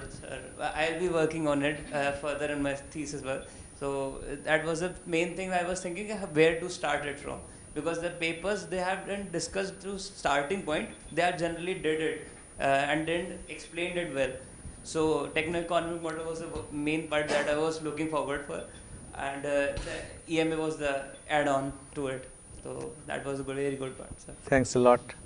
So next one, madam, isn't it? ये मैं पढ़ा रही हूँ अपने class में, MTech की classes में पढ़ाती हूँ. Right. और इसमें जो टेक्नो इकोनॉमिक्स है वो नया था और एनवायरमेंटल मैनेजमेंट सिस्टम का थोड़ा सा था. तो अब मैं अपने करिकुलम में जो नए पॉइंट्स इसमें मैंने देखे हैं, I will include them in curriculum, तो ताकि और भी अच्छा बच्चों को आ सके जो भी पढ़े उसके लिए. Thanks a lot. And how the students take it when you teach these kind of areas? Career के अकॉर्डिंग तो अभी वो लेते नहीं हैं, लेकिन जैसे वहाँ पे कुछ दिल्ली में कुछ कंपनीज़ हैं जो ऑडिटर का काम करवाती हैं, तो लेकिन वो हाईवे से रिलेटेड है, जैसे रोड सेफ्टी ऑडिट हो गया, इस तरह का काम वो कर लेते हैं, लेकिन एनवायरनमेंट ऑडिटर का अभी नहीं है. So, and is there any, what about jobs for this kind of expertise that people have? Are there jobs around? No sir environmental impact के लिए नहीं है अभी. नहीं. There is the only right है जो राइट्स RITES है. वहाँ पे थोड़ा बहुत है, उनका अलग डिपार्टमेंट है फॉर दिस पर्पस. अदरवाइज और कहीं पे इतना जॉब इसके लिए जॉब के लिए नहीं है अभी. So there is an environment department here, or what is called, each industry has, they have got what they call environmental officer or environmental sustainability officer, or not man? Just for name. Namesake. One, maybe one, and not a lot of payment, I guess. 3 or 4 companies हैं जो they are having the same environmental officer, and each and time they are just for the rubber stamp. वो सिर्फ sign करते हैं, उसके अलावा nothing. Yeah. Do they pay a lot for environmental officer or not much money? Not much. So nobody takes this role kind of thing, eh? I see. Okay. Now जो है recently 2-3 projects आए हैं where the Haryana government is thinking about this, and they are using solid waste management. They are using bioremediation project, right. And the legacy waste जो है उसको they are treating with the बहुत सारा जो अब जैसे आप दिखा रहे थे, right. जो piles of the waste है अब कम हो रहा है, और land reclamation का जो काम है that is started. Right, okay. But on the other hand, you teach other students, have whatever background they have got, they can get a bit of career, a part of that their skill set. This is another small skill set added. That's what is required, right? Yes. Okay.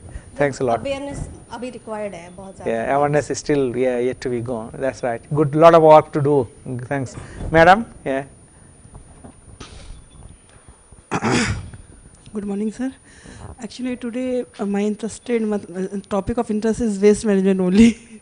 Waste. I'm not into economics and all, but waste management is my topic of interest. That's right. So I want to use the waste in a more useful ways, and I got some ideas from your slides also, and we want to incorporate in our MTech project or something like that. That's right. One thing is there, sir, I want to share you. In Delhi, we have waste to energy plants also. Mm-hmm. So they are generating energy from the waste, solid waste, means municipal waste. Mm-hmm. And the second, what Delhi government is doing, they are implementing self-regulation in using the electricity. Right. What they are doing, they are subsidizing 200 units of electricity per month for household. So we have in our mind, we must not use more electricity, otherwise bubble will not be subsidized. Right. More than 200, we are not getting any subsidy. Right. Till 200, we are getting zero bill. So I am getting zero bill for 4 or 5 months. Right. So in our mind, if there is one thing is there, I have to use less electricity so that I get full subsidy. Full subsidy. Same with water also. If we are using some limited amount of water, then we are getting zero bill.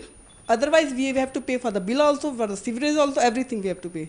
So this is self-controlling techniques used by the government. In very Delhi good only. Policy instrument, I think. Ah, it's policy instrument. Yeah. And this is very good because in 4 months I am getting zero bill. This is very relief for me, and in my practice also I am doing this thinking I have to save energy, otherwise my bill will be there. Right. So this is very good initiative by the government, in Delhi particularly. Thanks a lot. So this is, and they are doing this waste management, they are doing also very, waste to energy is there. Yeah. So plants are there. Good to know a bit more about that waste to energy plant if you find. Thanks. Share it is with in me. Delhi only. Yeah, It is in thanks. Delhi And Thanks. maybe next, thank you for attending that, and we learned a lot from you too. Thanks. Other next one, please. Yeah. For me, today is interesting about how waste is managed. I don't know about that much about how the waste is managed. So you saw that channel, how the plastics and metals are separated from our waste. That is new for me. And one more, we saw how we are converting our waste to energy. That is so fascinating for me also, because my thesis work is also related to batteries. So it is good to know how we are converting. And in economics, I am not have so interested. So I am not interested on that. Environmental management is also a new topic for me to explore it. And that's that much. Thanks. Thank you. Thanks. Today I learned about material recovery facility, that is MRF, and biological process of waste management, and my new and my thesis related topic was e-waste. In that we learned about the techno-economic evaluation of the e-waste for mobile phone in Bangladesh. That would help a lot in my project. And another we learned about the EMS, that is environmental management system, and its benefits. Thanks a lot, and keep in touch about that paper, and we can do that, guide you a bit. Okay, thanks. Next, if it is below 10, then give me rating. Thanks. Sir, in today's lecture, I learned about waste segregation, how different variety of waste are segregated from each other, like plastics, aluminium, and what are the techniques used to segregate the waste. Thanks a lot. Yeah, I think there is a thing is that still a lot of waste outside that one. How we are doing with that, and then second also there is specific requirements for this MRF. I mean, it has to be cartons, it has to be certain shape. If others, then we, I mean, lot of, say I have got a lot of metals I want to get rid of, then that's a bit of difficulty. So yeah, anyway, then next. So very good lectures. I was really happy to be a part of these sessions. The first lecture on waste management and material recycling facility was very useful.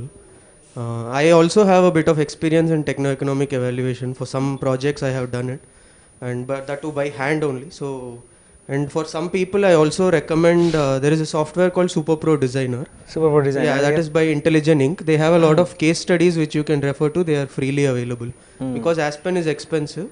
That's right. And environmental impact assessment also, it was very interesting. And I have done internal audits for my institute, been part of ISO 14001 crew. So that was also quite interesting for me. Thanks a lot. I think looks like a lot of things you have. Happy to get some more insights what you have done, and then share some materials with me. Thanks. Send me an email. Yep. Yeah. Regarding today's lecture, the waste thing. Even my project deals with recycling of building materials and grey water. So I'm also into those like recycling of the waste. So that was interesting. And coming into the techno-economic aspect and the environmental management thing, though I have read in few literatures about it, this lecture was a overview of that topics. So I would take this as the first step to learn that and explore more on those area. So thank you. Thanks a lot. Thank you. Today I got to know about the waste, and particularly that simple the layout which you showed. It was simple but much more informative than how to do that techno-economic calculations. That was pretty well. And regarding this ISO 14001, how exactly it is related with environment and other things. Thanks a lot. And hope you will be using in your career, or yeah, I'll definitely use this sustainability aspect in my building field. Sure. Thanks. Thank you. Ma'am? Techno-economics was a new topic for me, so it was interesting to know about it. And the other topics we learned today as such, material recovery, environment management systems, and as such. So as most industries follow these nowadays, because consumers are more aware of environmental friendly products and as such. So it's nice that, good to know that industries have this competition among themselves to follow these standards, so that their products and services are more environmental friendly. Thank you, sir. Thanks a lot. Thanks. Management plan and impact assessment and waste management are our course curriculum parts. So we studied them earlier. And the techno-economic part is very latest for me. Although in the UG courses these days they are also giving these lectures on economics and engineering economics. That also includes their CPEX and OPEX operations. But we have to study this at here first time. Sure. Thanks a lot. Thank you. Today's session was mostly new for me. Waste generation in the first session was means then techno-economic analysis and brief introduction to environmental management system and EIA. We need to a little bit more have to explore in that area. Sir, one thing is that in life cycle assessment, how to carry out uncertainty analysis or sensitivity analysis. Can you Yeah, suggest so that's maybe if you go beyond that 62 page, Yes, sir. continue that one, okay? There is a called sensitivity analysis using Monte Carlo simulation. Maybe we can afternoon, maybe we can talk a little bit more about the tutorials aspect, and you can see how you do it. Quite straightforward. Once you have the model set up, it's another step. So you do that. It says calculate. There is a sensitivity analysis button. You just click it. It will do lots of count. You just fix the count in 1000 or some, let do then a small number 100, and it will quickly give you the resultant distribution. You can see greenhouse gas emission 100 plus minus 2. That's the uncertainty analysis. Okay. Thank you. Thanks. Thank you for all the 3 lectures. Today the techno-economic part was new for me, and I will try to incorporate LCA and techno-economic part in that. Thanks a lot. Thank you. And next. So all 3 lectures are good today. Techno-economics part was like a revising for me, because I was used to do for my company earlier, because while quoting in the tender, it is very useful to optimize the technology with cost as well. So it was kind of useful for revising again for me. Thank you. Thanks.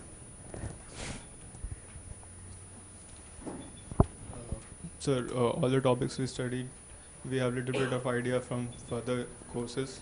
It was a good revision for all the topics, and the amalgamation of all the topics was interesting for how technical and economic aspects can be studied together. And overall, you can comment about the overall course so far. You found interesting, useful? Yes, sir. LCA, like we have studied previously few things, but we didn't have hands-on experience, or but I was expecting more on tutorial aspect, yeah, more hands-on aspect on LCA. Hands-on, yeah.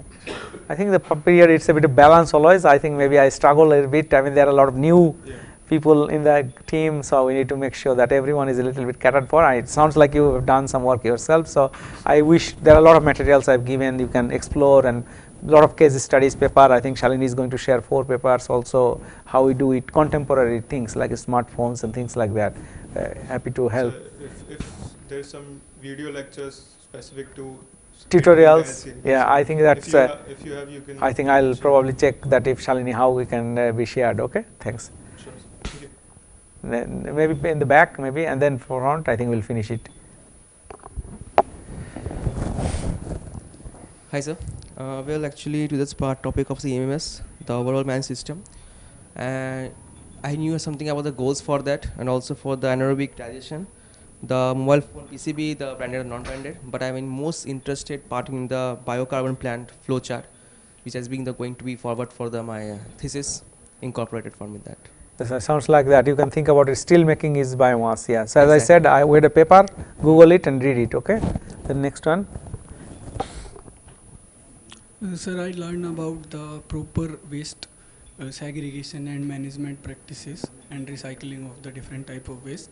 Then I got an overview of the techno-economic assessment and environmental management system. Thanks a lot. In the back. Thank you, sir. Today I learned about the waste overview. In that we have learned about solid waste, e-waste, and along with that we also know about the techno-economics. Also we learned about the environmental management system. Sir, I would like to give one suggestions. Like here we miss some live examples, like you perform it on software and then we can see. Sorry, what was live? Like you perform some case study on Pro and that show you. Okay, yeah, okay. yeah. Why don't you try now later probably? Okay, and then next I think final you. Yeah. Thank you, sir. So regarding that waste management, I was going through yesterday. Do we have any guidelines on what are the standards for the treated wastewater? I was searching also Australia standards. There it was a very old document. So regarding coliform count, starting from pH and all other, is there any latest guideline that this should be the threshold value? I'm not aware of that. You need to probably look at that, but I can keep an eye, and if I find something, I'll send you. Okay. Yeah. So other on overall, how is the course overall? How did you find it? So it is For me, it's useful because this is my first introduction to LCA as such, and I've learned all the key terms. Okay. The only thing I realized was CIMA-Pro may not work out because it's expensive, so I will have to work on OpenLCA Yep. and get the databases from EcoInvent or other. That's right. I recommend also you all explore a bit of OpenLCA. Yeah, and thanks for that. Thank you. And other areas that you already mentioned, Monte Carlo simulation and this sensitivity analysis we could discuss. Sure, no problem. All good, thanks. All right. Hello. I have learned about the process for technical analysis to Right. estimate the capital and operation cost. Like some parameters that can be included, so like cash flow parameters and some economic indicators that can be utilized to identify that our project is profitable or not, and based on that we can size our project plan. And as my research area is related to wave energy, and so that is useful for my study, as there is nobody reported especially for as I am working for the Indian Ocean condition. That's right, yeah. So at there is no work reported, so I am just exploring that one for my project. Thank you, thanks. Cost lecture is good. You liked it, huh? Okay, good. Yeah, try to do some economics calculation. Yep. Yeah. So today's session, I was really interested in the first part, the plant in Korea, where they are even using the gloves, from Samsung, and then using the material extracted from that for making. So that was the highlight for that session. And techno-economic, we have already done it. I mean, someone in my lab has done it, and I had to review it. And I felt that was too complicated. But seeing your lecture, I think we can simplify it a lot more. So that was the outcome. And the overall session, my one goal was to do LCA on CIMA-Pro. This was the outcome I was expecting. And the tutorial kind of helped me understand, although I have a lot of queries which I'm hoping afternoon session we can address. But yeah, I think I'm comfortable in using the software to do the LCA. And like my colleagues shared, I'm looking forward to also, get some hands-on on Monte Carlo analysis. Sure. Because, yeah. So, and sounds like you will be less giving 10 out of 10, maybe. No, sir. I'm sure by tomorrow it will go to 10. Okay, thanks a lot. Yeah, so as you know, that one, it's hard to manage everything, everyone's expectation in a course, and we try to do as much as possible. So hope that has been useful, because major part of the course has been done more or less, so we can review things and do more things. Yeah, but at the end of the day, yeah, we get educated, we learn something, we live for a purpose, right? I mean, outside so many people, we think about that. So if you can put some legacy, someone, one person you can change, and yourself, obviously, myself I'm talking about, and it's a hard thing to do, whatever habit we have got, whatever, but if we can do something, educate someone, whether it is school, whether my old friend or someone or my relative, I think that's the way that we can increase the awareness, and it will be used more. So thanks a lot. I think I would like to give Professor Jain to say a few things, and before we wrap up this one, we can then come back after lunch. Today I would like to say much, but I would look forward to having your comments and observation for yesterday's visit. Okay? So how many of you before that have been to a plant of this size and this level? 2, 3, 4. Okay? So for majority it was first time experience kind of a thing. Okay? So what is your feeling, whether it's useful going, seeing the things there? What is your first hand impression? Any comments? Yes, you want to say?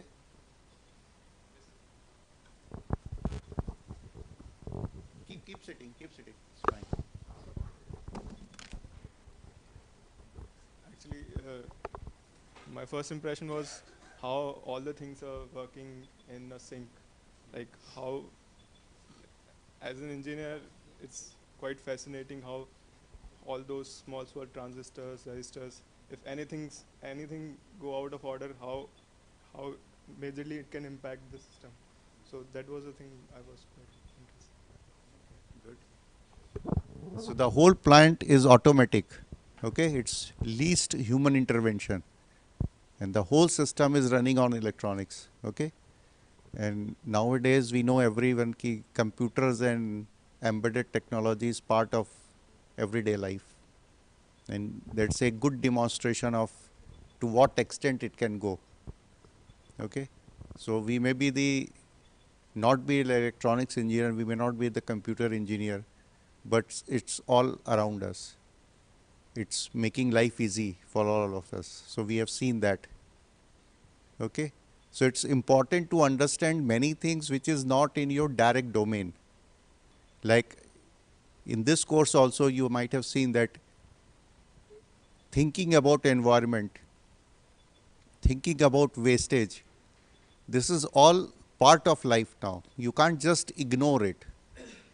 Thinking of having something which is computer controlled, electronics controlled, it's part of life. It may not be our direct subject in our course curriculum, but these are the essential parts, and we have to integrate it in our system. So that's the message which you should carry. So be little more holistic. Look things beyond what you know directly, and then your horizon expand, and then you are able to come out with solution which are more meaningful, more practical, more holistic. Okay, so just expand your thinking. That's the message. Okay, thank you.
What happened? That's all just died. That's Yes, so sort of you gone just into need sleep to, mode. yes, you just need to.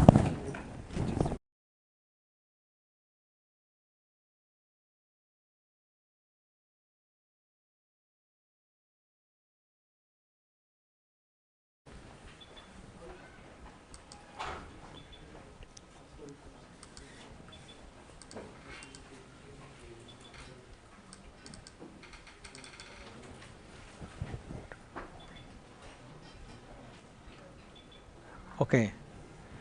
So you see that one, this is obviously, right?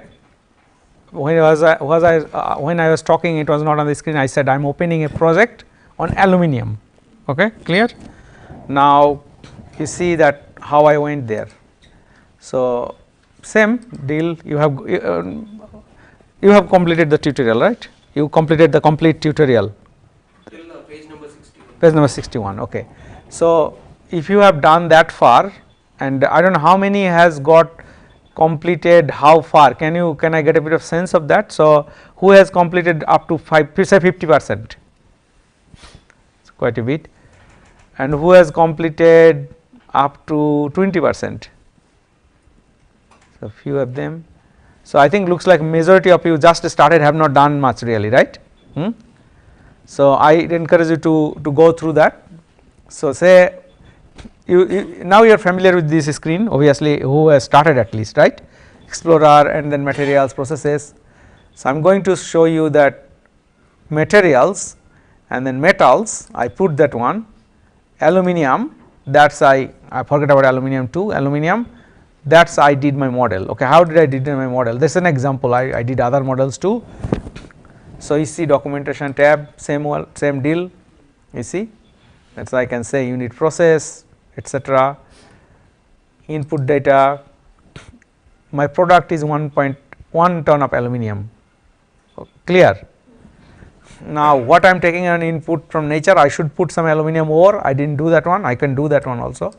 So, that say here aluminum ore, or what they call bauxite, I think, I hope B is there, bauxite in ground, okay. Select, and I can put ton aluminum, I would say at least 2 ton of bauxite required, even more maybe. So, I can put that in, okay. I can say save project, it will save. Now, what do you need? You need alumina, okay,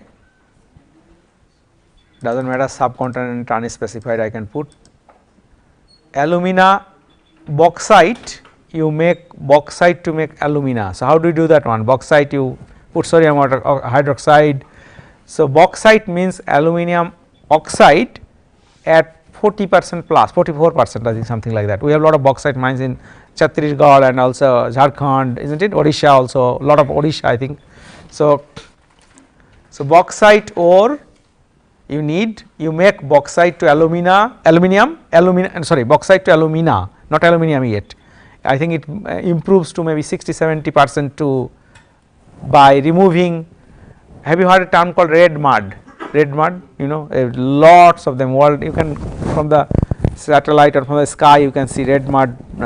It is a big amount of waste, and it is a problem for aluminum industry. By the way, that is another discussion. So, this number we get, and we know that one from stoichiometry. You know stoichiometry, right? Chemistry. You know. By mass balance you can do that one, or you can go to the plant. I can tell the plants are using one particular plant using this, okay, probably, okay. You need electricity, in this case I chose black coal, Australian one. I can maybe later I will show you if I choose another kind of electricity and what is the impact and difference.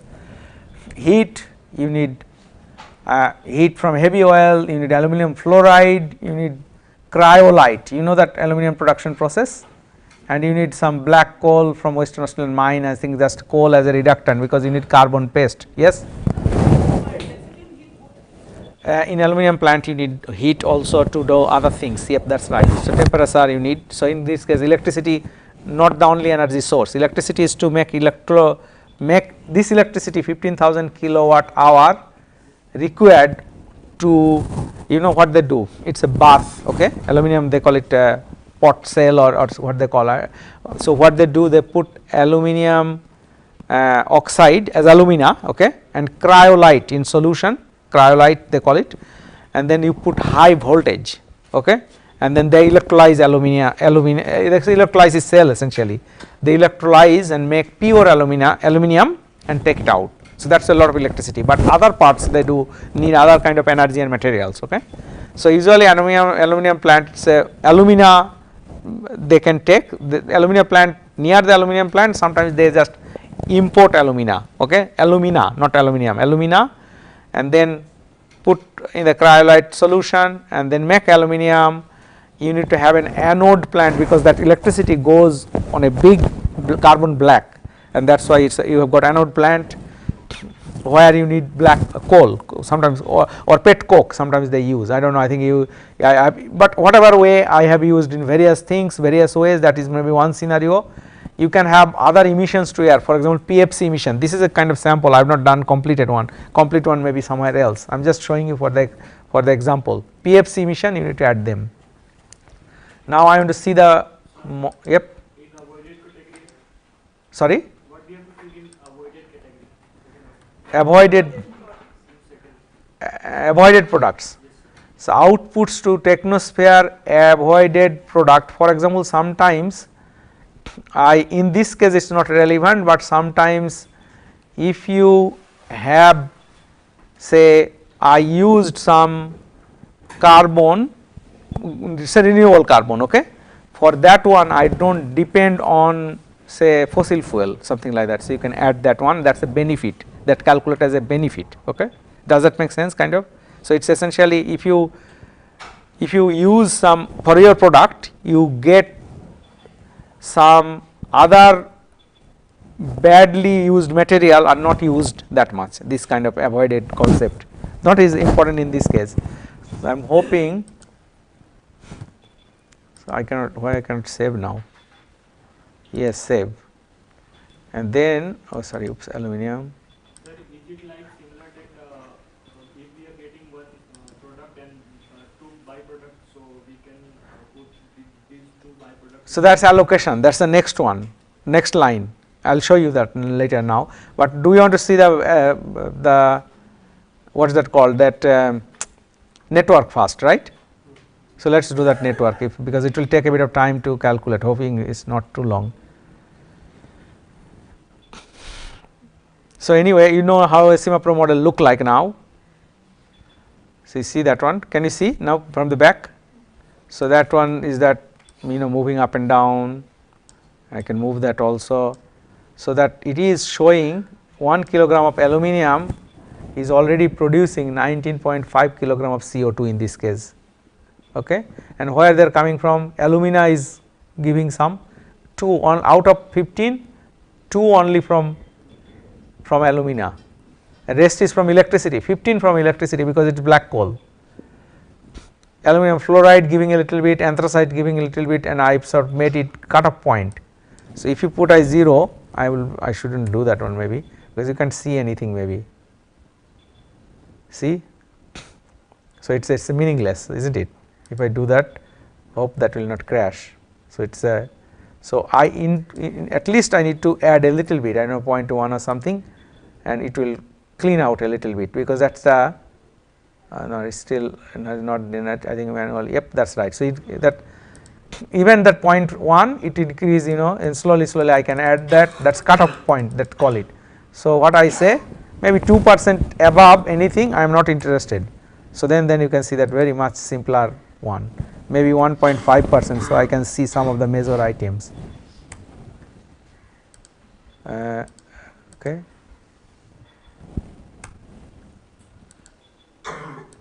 Maybe 1% say.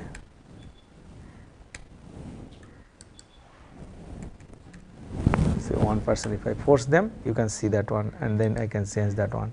So that electricity,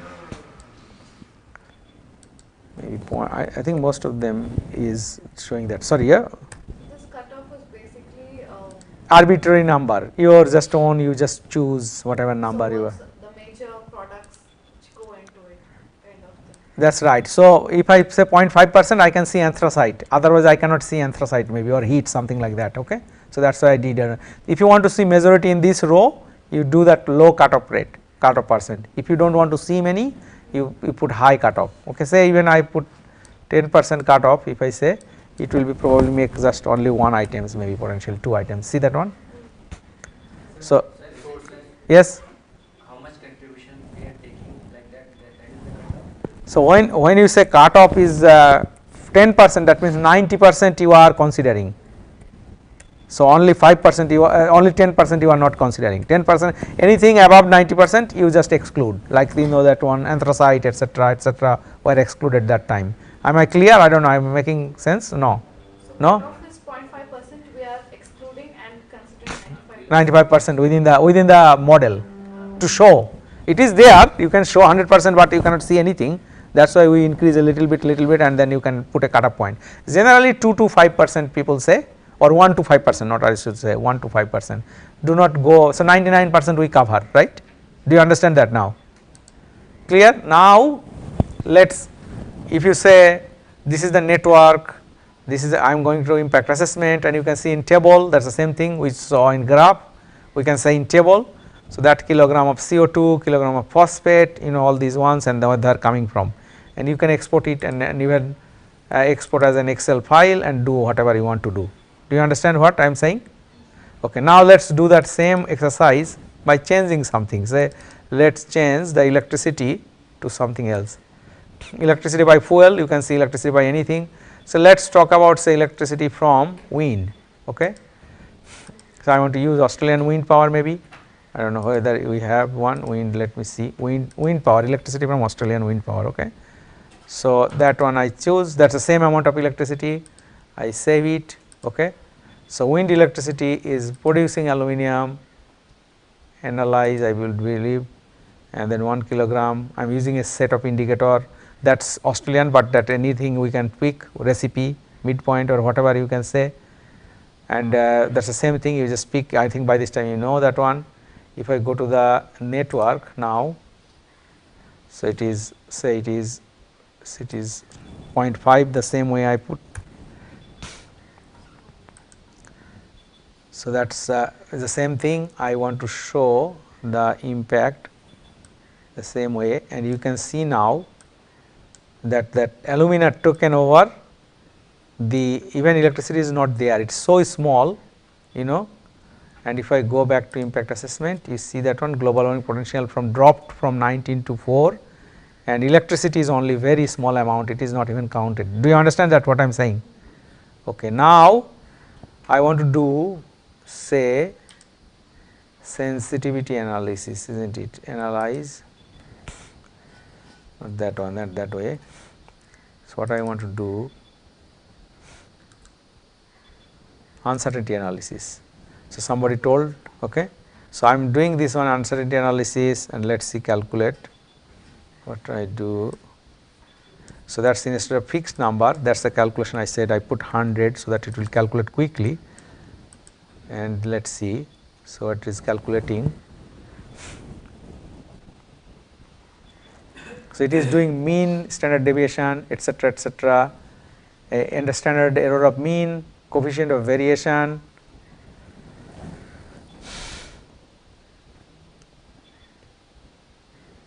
So by the way, if anyone wants to go sensitivity, you just go beyond that, just follow that PDF continuously.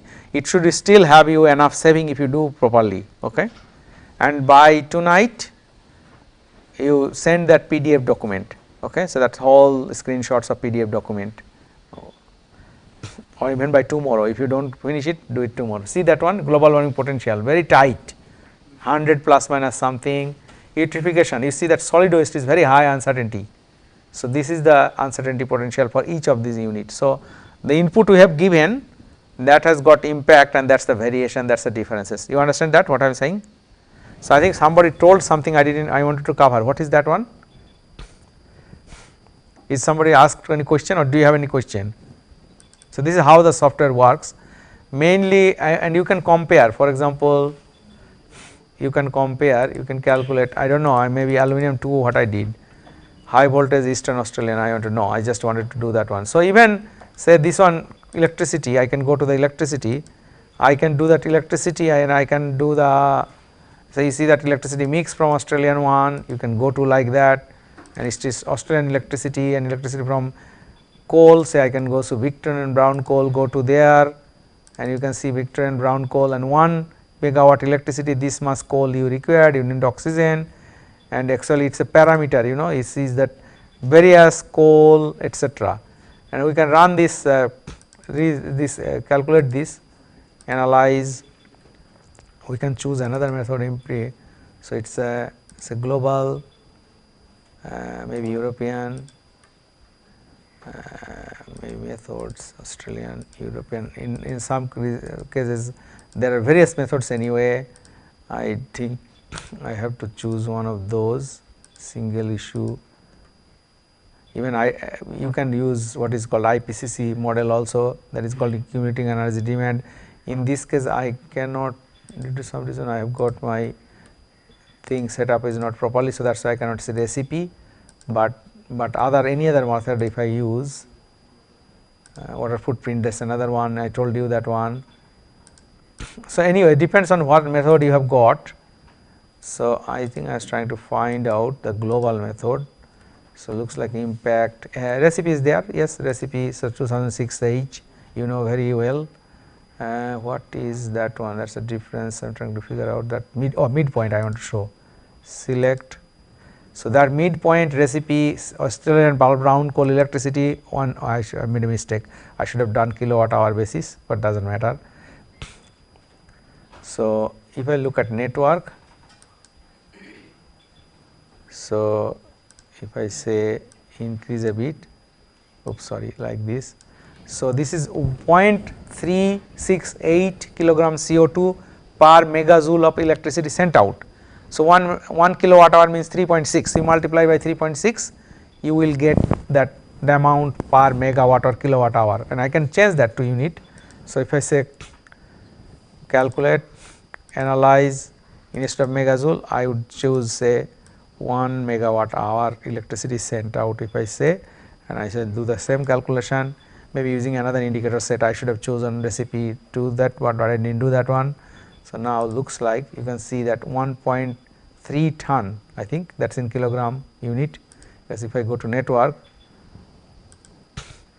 and if I move, you will see that one. So that is the 1.32, we did that one, right, 1.32 kilogram CO2 per unit of electricity per kilowatt hour. So 3.6 joule, in this case probably 3.6 10 to the power 10, it is the same thing essentially, 1.32 kilogram CO2 per kilowatt hour or kilogram or ton CO2 per megawatt hour. I think that is what it means. Impact assessment, you can see that numbers, or maybe if you can do all sorts of things really. So compare, analyze. If I compare with that, say, so this one, maybe I will remove that one. So that is delete line. So all these electricity, 3 electricity sources I use, maybe we can change that to, maybe unit is kilowatt hour I want to put, maybe forget about that. This one is I want to go for say different energy source, say electricity by fuel, I want to go to maybe nuclear, say, and there are so many nuclear power plants in various ways, say nuclear power plant USA, maybe one, eco-invent processes, maybe one more I want to go for solar maybe. So electricity by fuel I can choose by say solar. So photovoltaic, Australian, let me see, Australian project.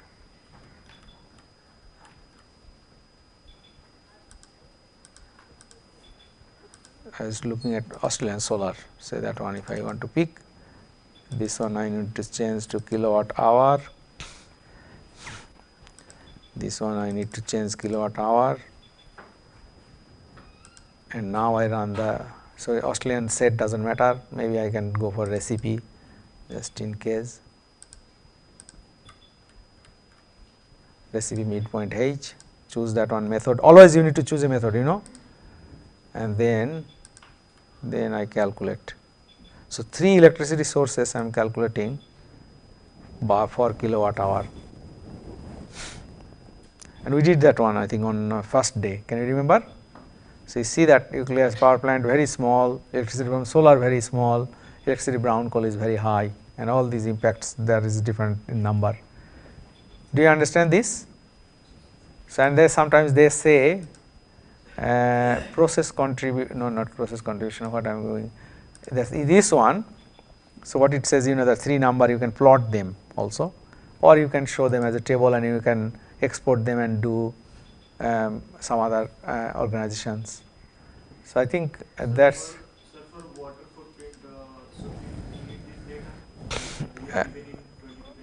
for water footprint. Say if I do water footprint just for one, analyze, Australian indicator set. Instead of that one, we need to go to water footprint and maybe water scarcity footprint. I don't think that's the one I mentioned, maybe that's not there, but let's see what that does. 1 kilowatt hour electricity, we can say, at least there is no reason we cannot do something. Let's see what it comes.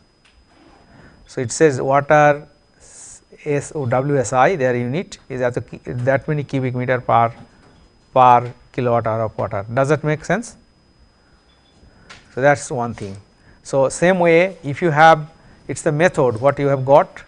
So, I have got some methods, you may have less methods, even I do not know, I think, and also libraries what you have got, you see that one, I have got many one.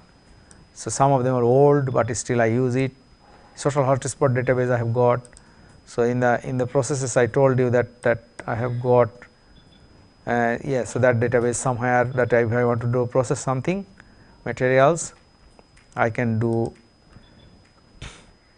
energy materials and also waste scenario, etc. So, if I go back, let me close this project, let me open, oh sorry, oops, wrong thing, I cancel, open project.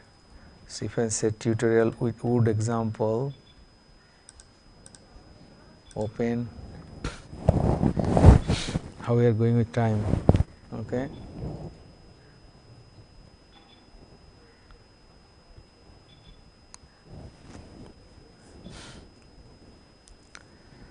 Hope that is loading, let us load quickly, and you see that one simple shade, okay.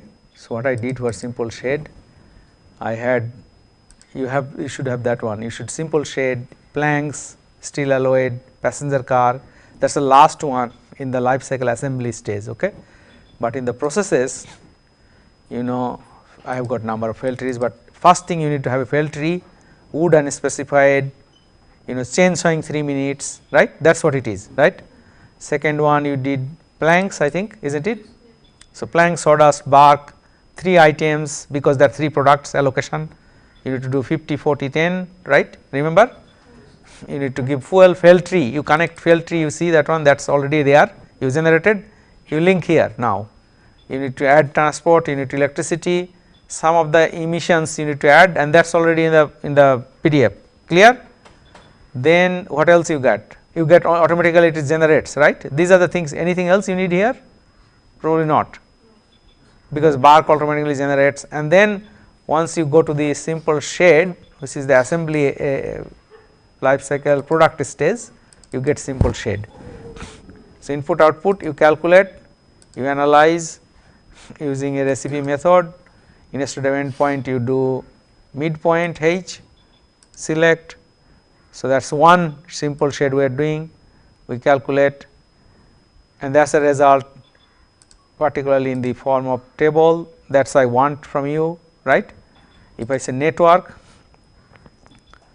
you see that if you reduce that one to say 2%, maybe let us see what happens, maybe 1.5%, maybe 0.5%, let us see, it goes a little bit more. So, that is the diagram I want you to copy and paste here, you see. So, one simple set 29, where they are coming from, they are coming from planks, planks is taken lorry, electricity, and then etc. you can go further up and down and etc.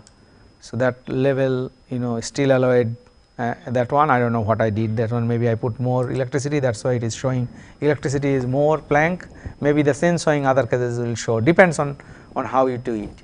So, that is the final model that I want. I do not think I have waste scenario.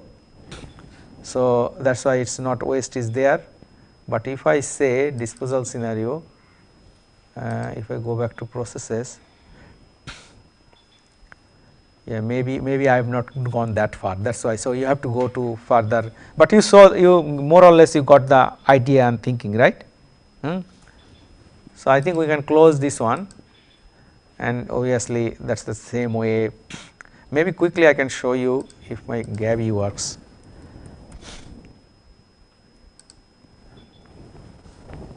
It is another software.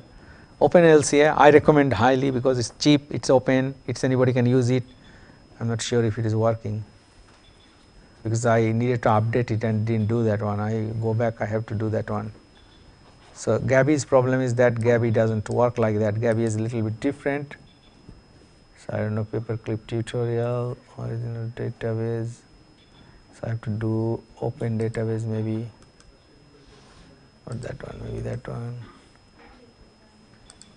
What is that one? That's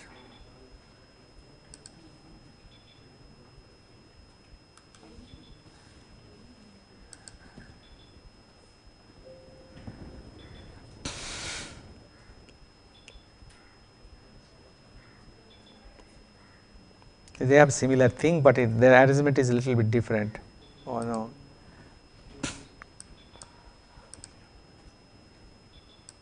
What about this one? Let me see. Open database.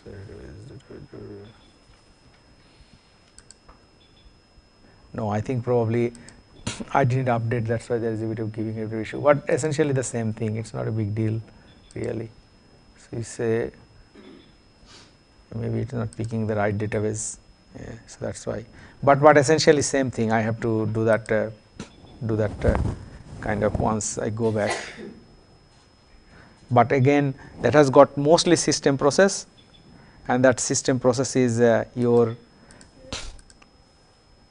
So the system process is mainly not unit process like in Sima Pro EC. It will be just input table and output table. That's it, and you pick the output depending on your thing. Yeah. So I guess that's what we wanted to show you or talk to you, and yeah, I guess this is probably it today. Now at least. Any other question you have got or any other comment?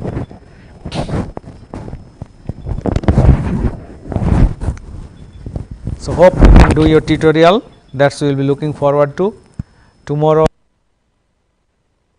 think I will be sort of putting off before. The questions we will be doing tonight, 20 MCQ questions, right, Dr. Paul? So that's we will give that, for example, water footprint of what 1 liter milk or something. I put 1000 liter, maybe 3000 liter, maybe 9000 liter. I don't know. These are the dumb one, but there I can give an example like that. But something like that. LC, I'll give you the answer. You just pick answer and answer it. Hopefully you can remember some of the things, and but it is random. I hope that will make kind of at least some of the key points. You go through the lecture notes, you will get it. So I think Dr. Paul.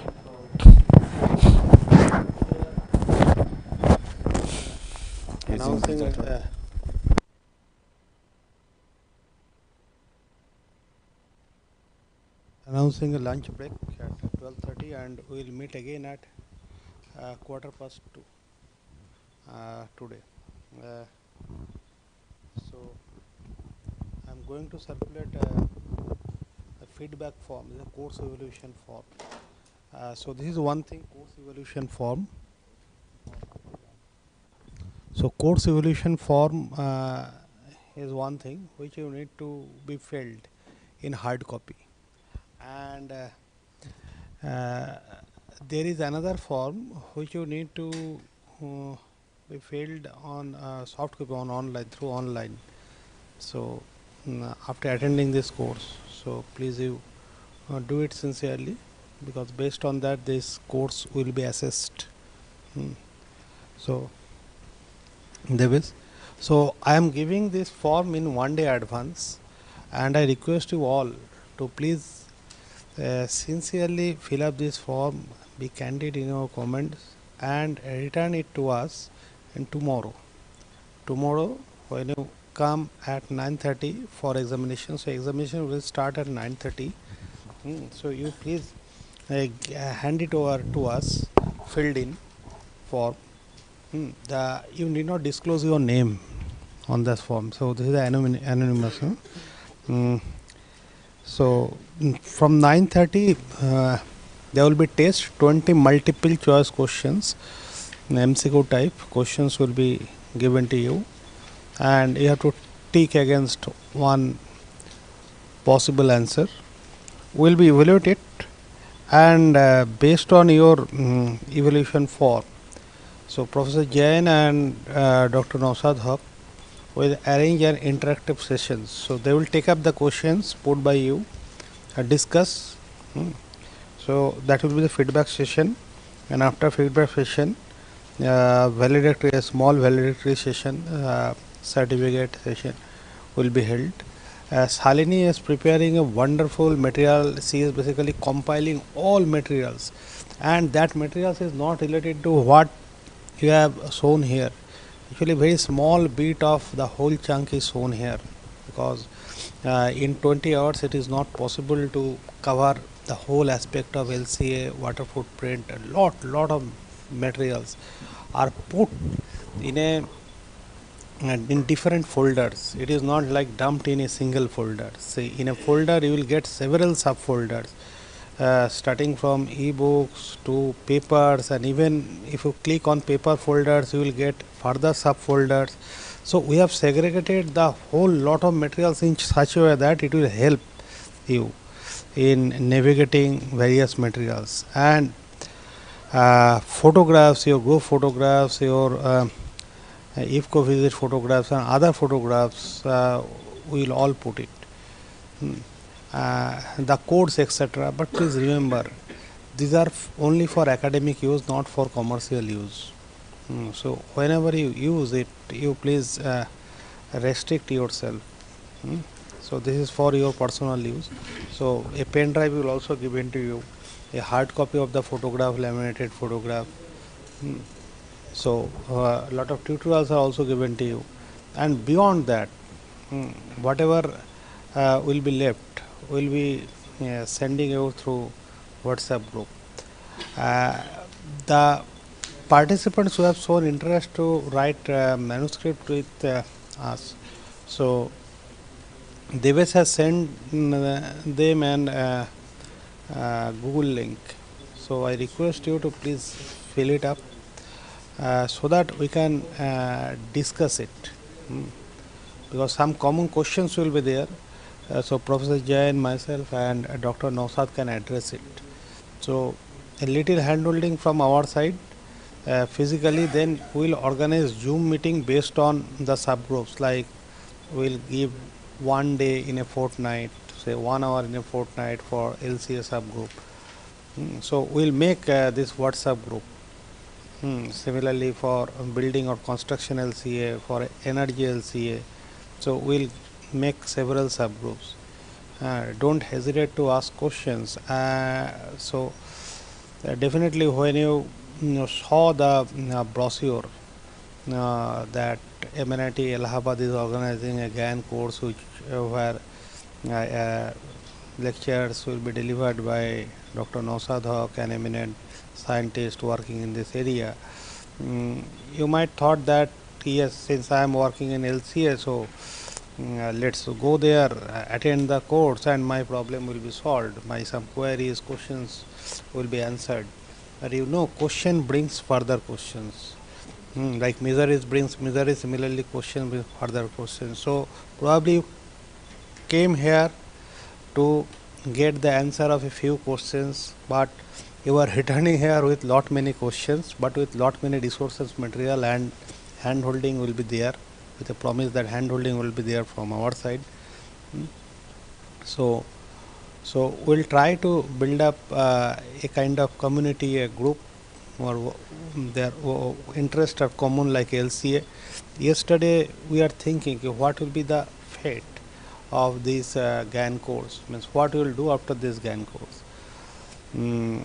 I told Dr. Nawshad that probably the demand is to organize an advanced course on LCA, and you see more than 50% of the participant will come back to attend that course. So we are thinking to organize this kind of course in next year, not immediately within a month or two, but probably around September, planning to organize another course when Dr. Nawshad will be available. So in different platform, obviously, so GIAN is a very convenient platform, but every time we cannot expect GIAN will provide us platform, but in some other convenient platform we will organize this course, advanced course. Dr. Nawshad. So one thing.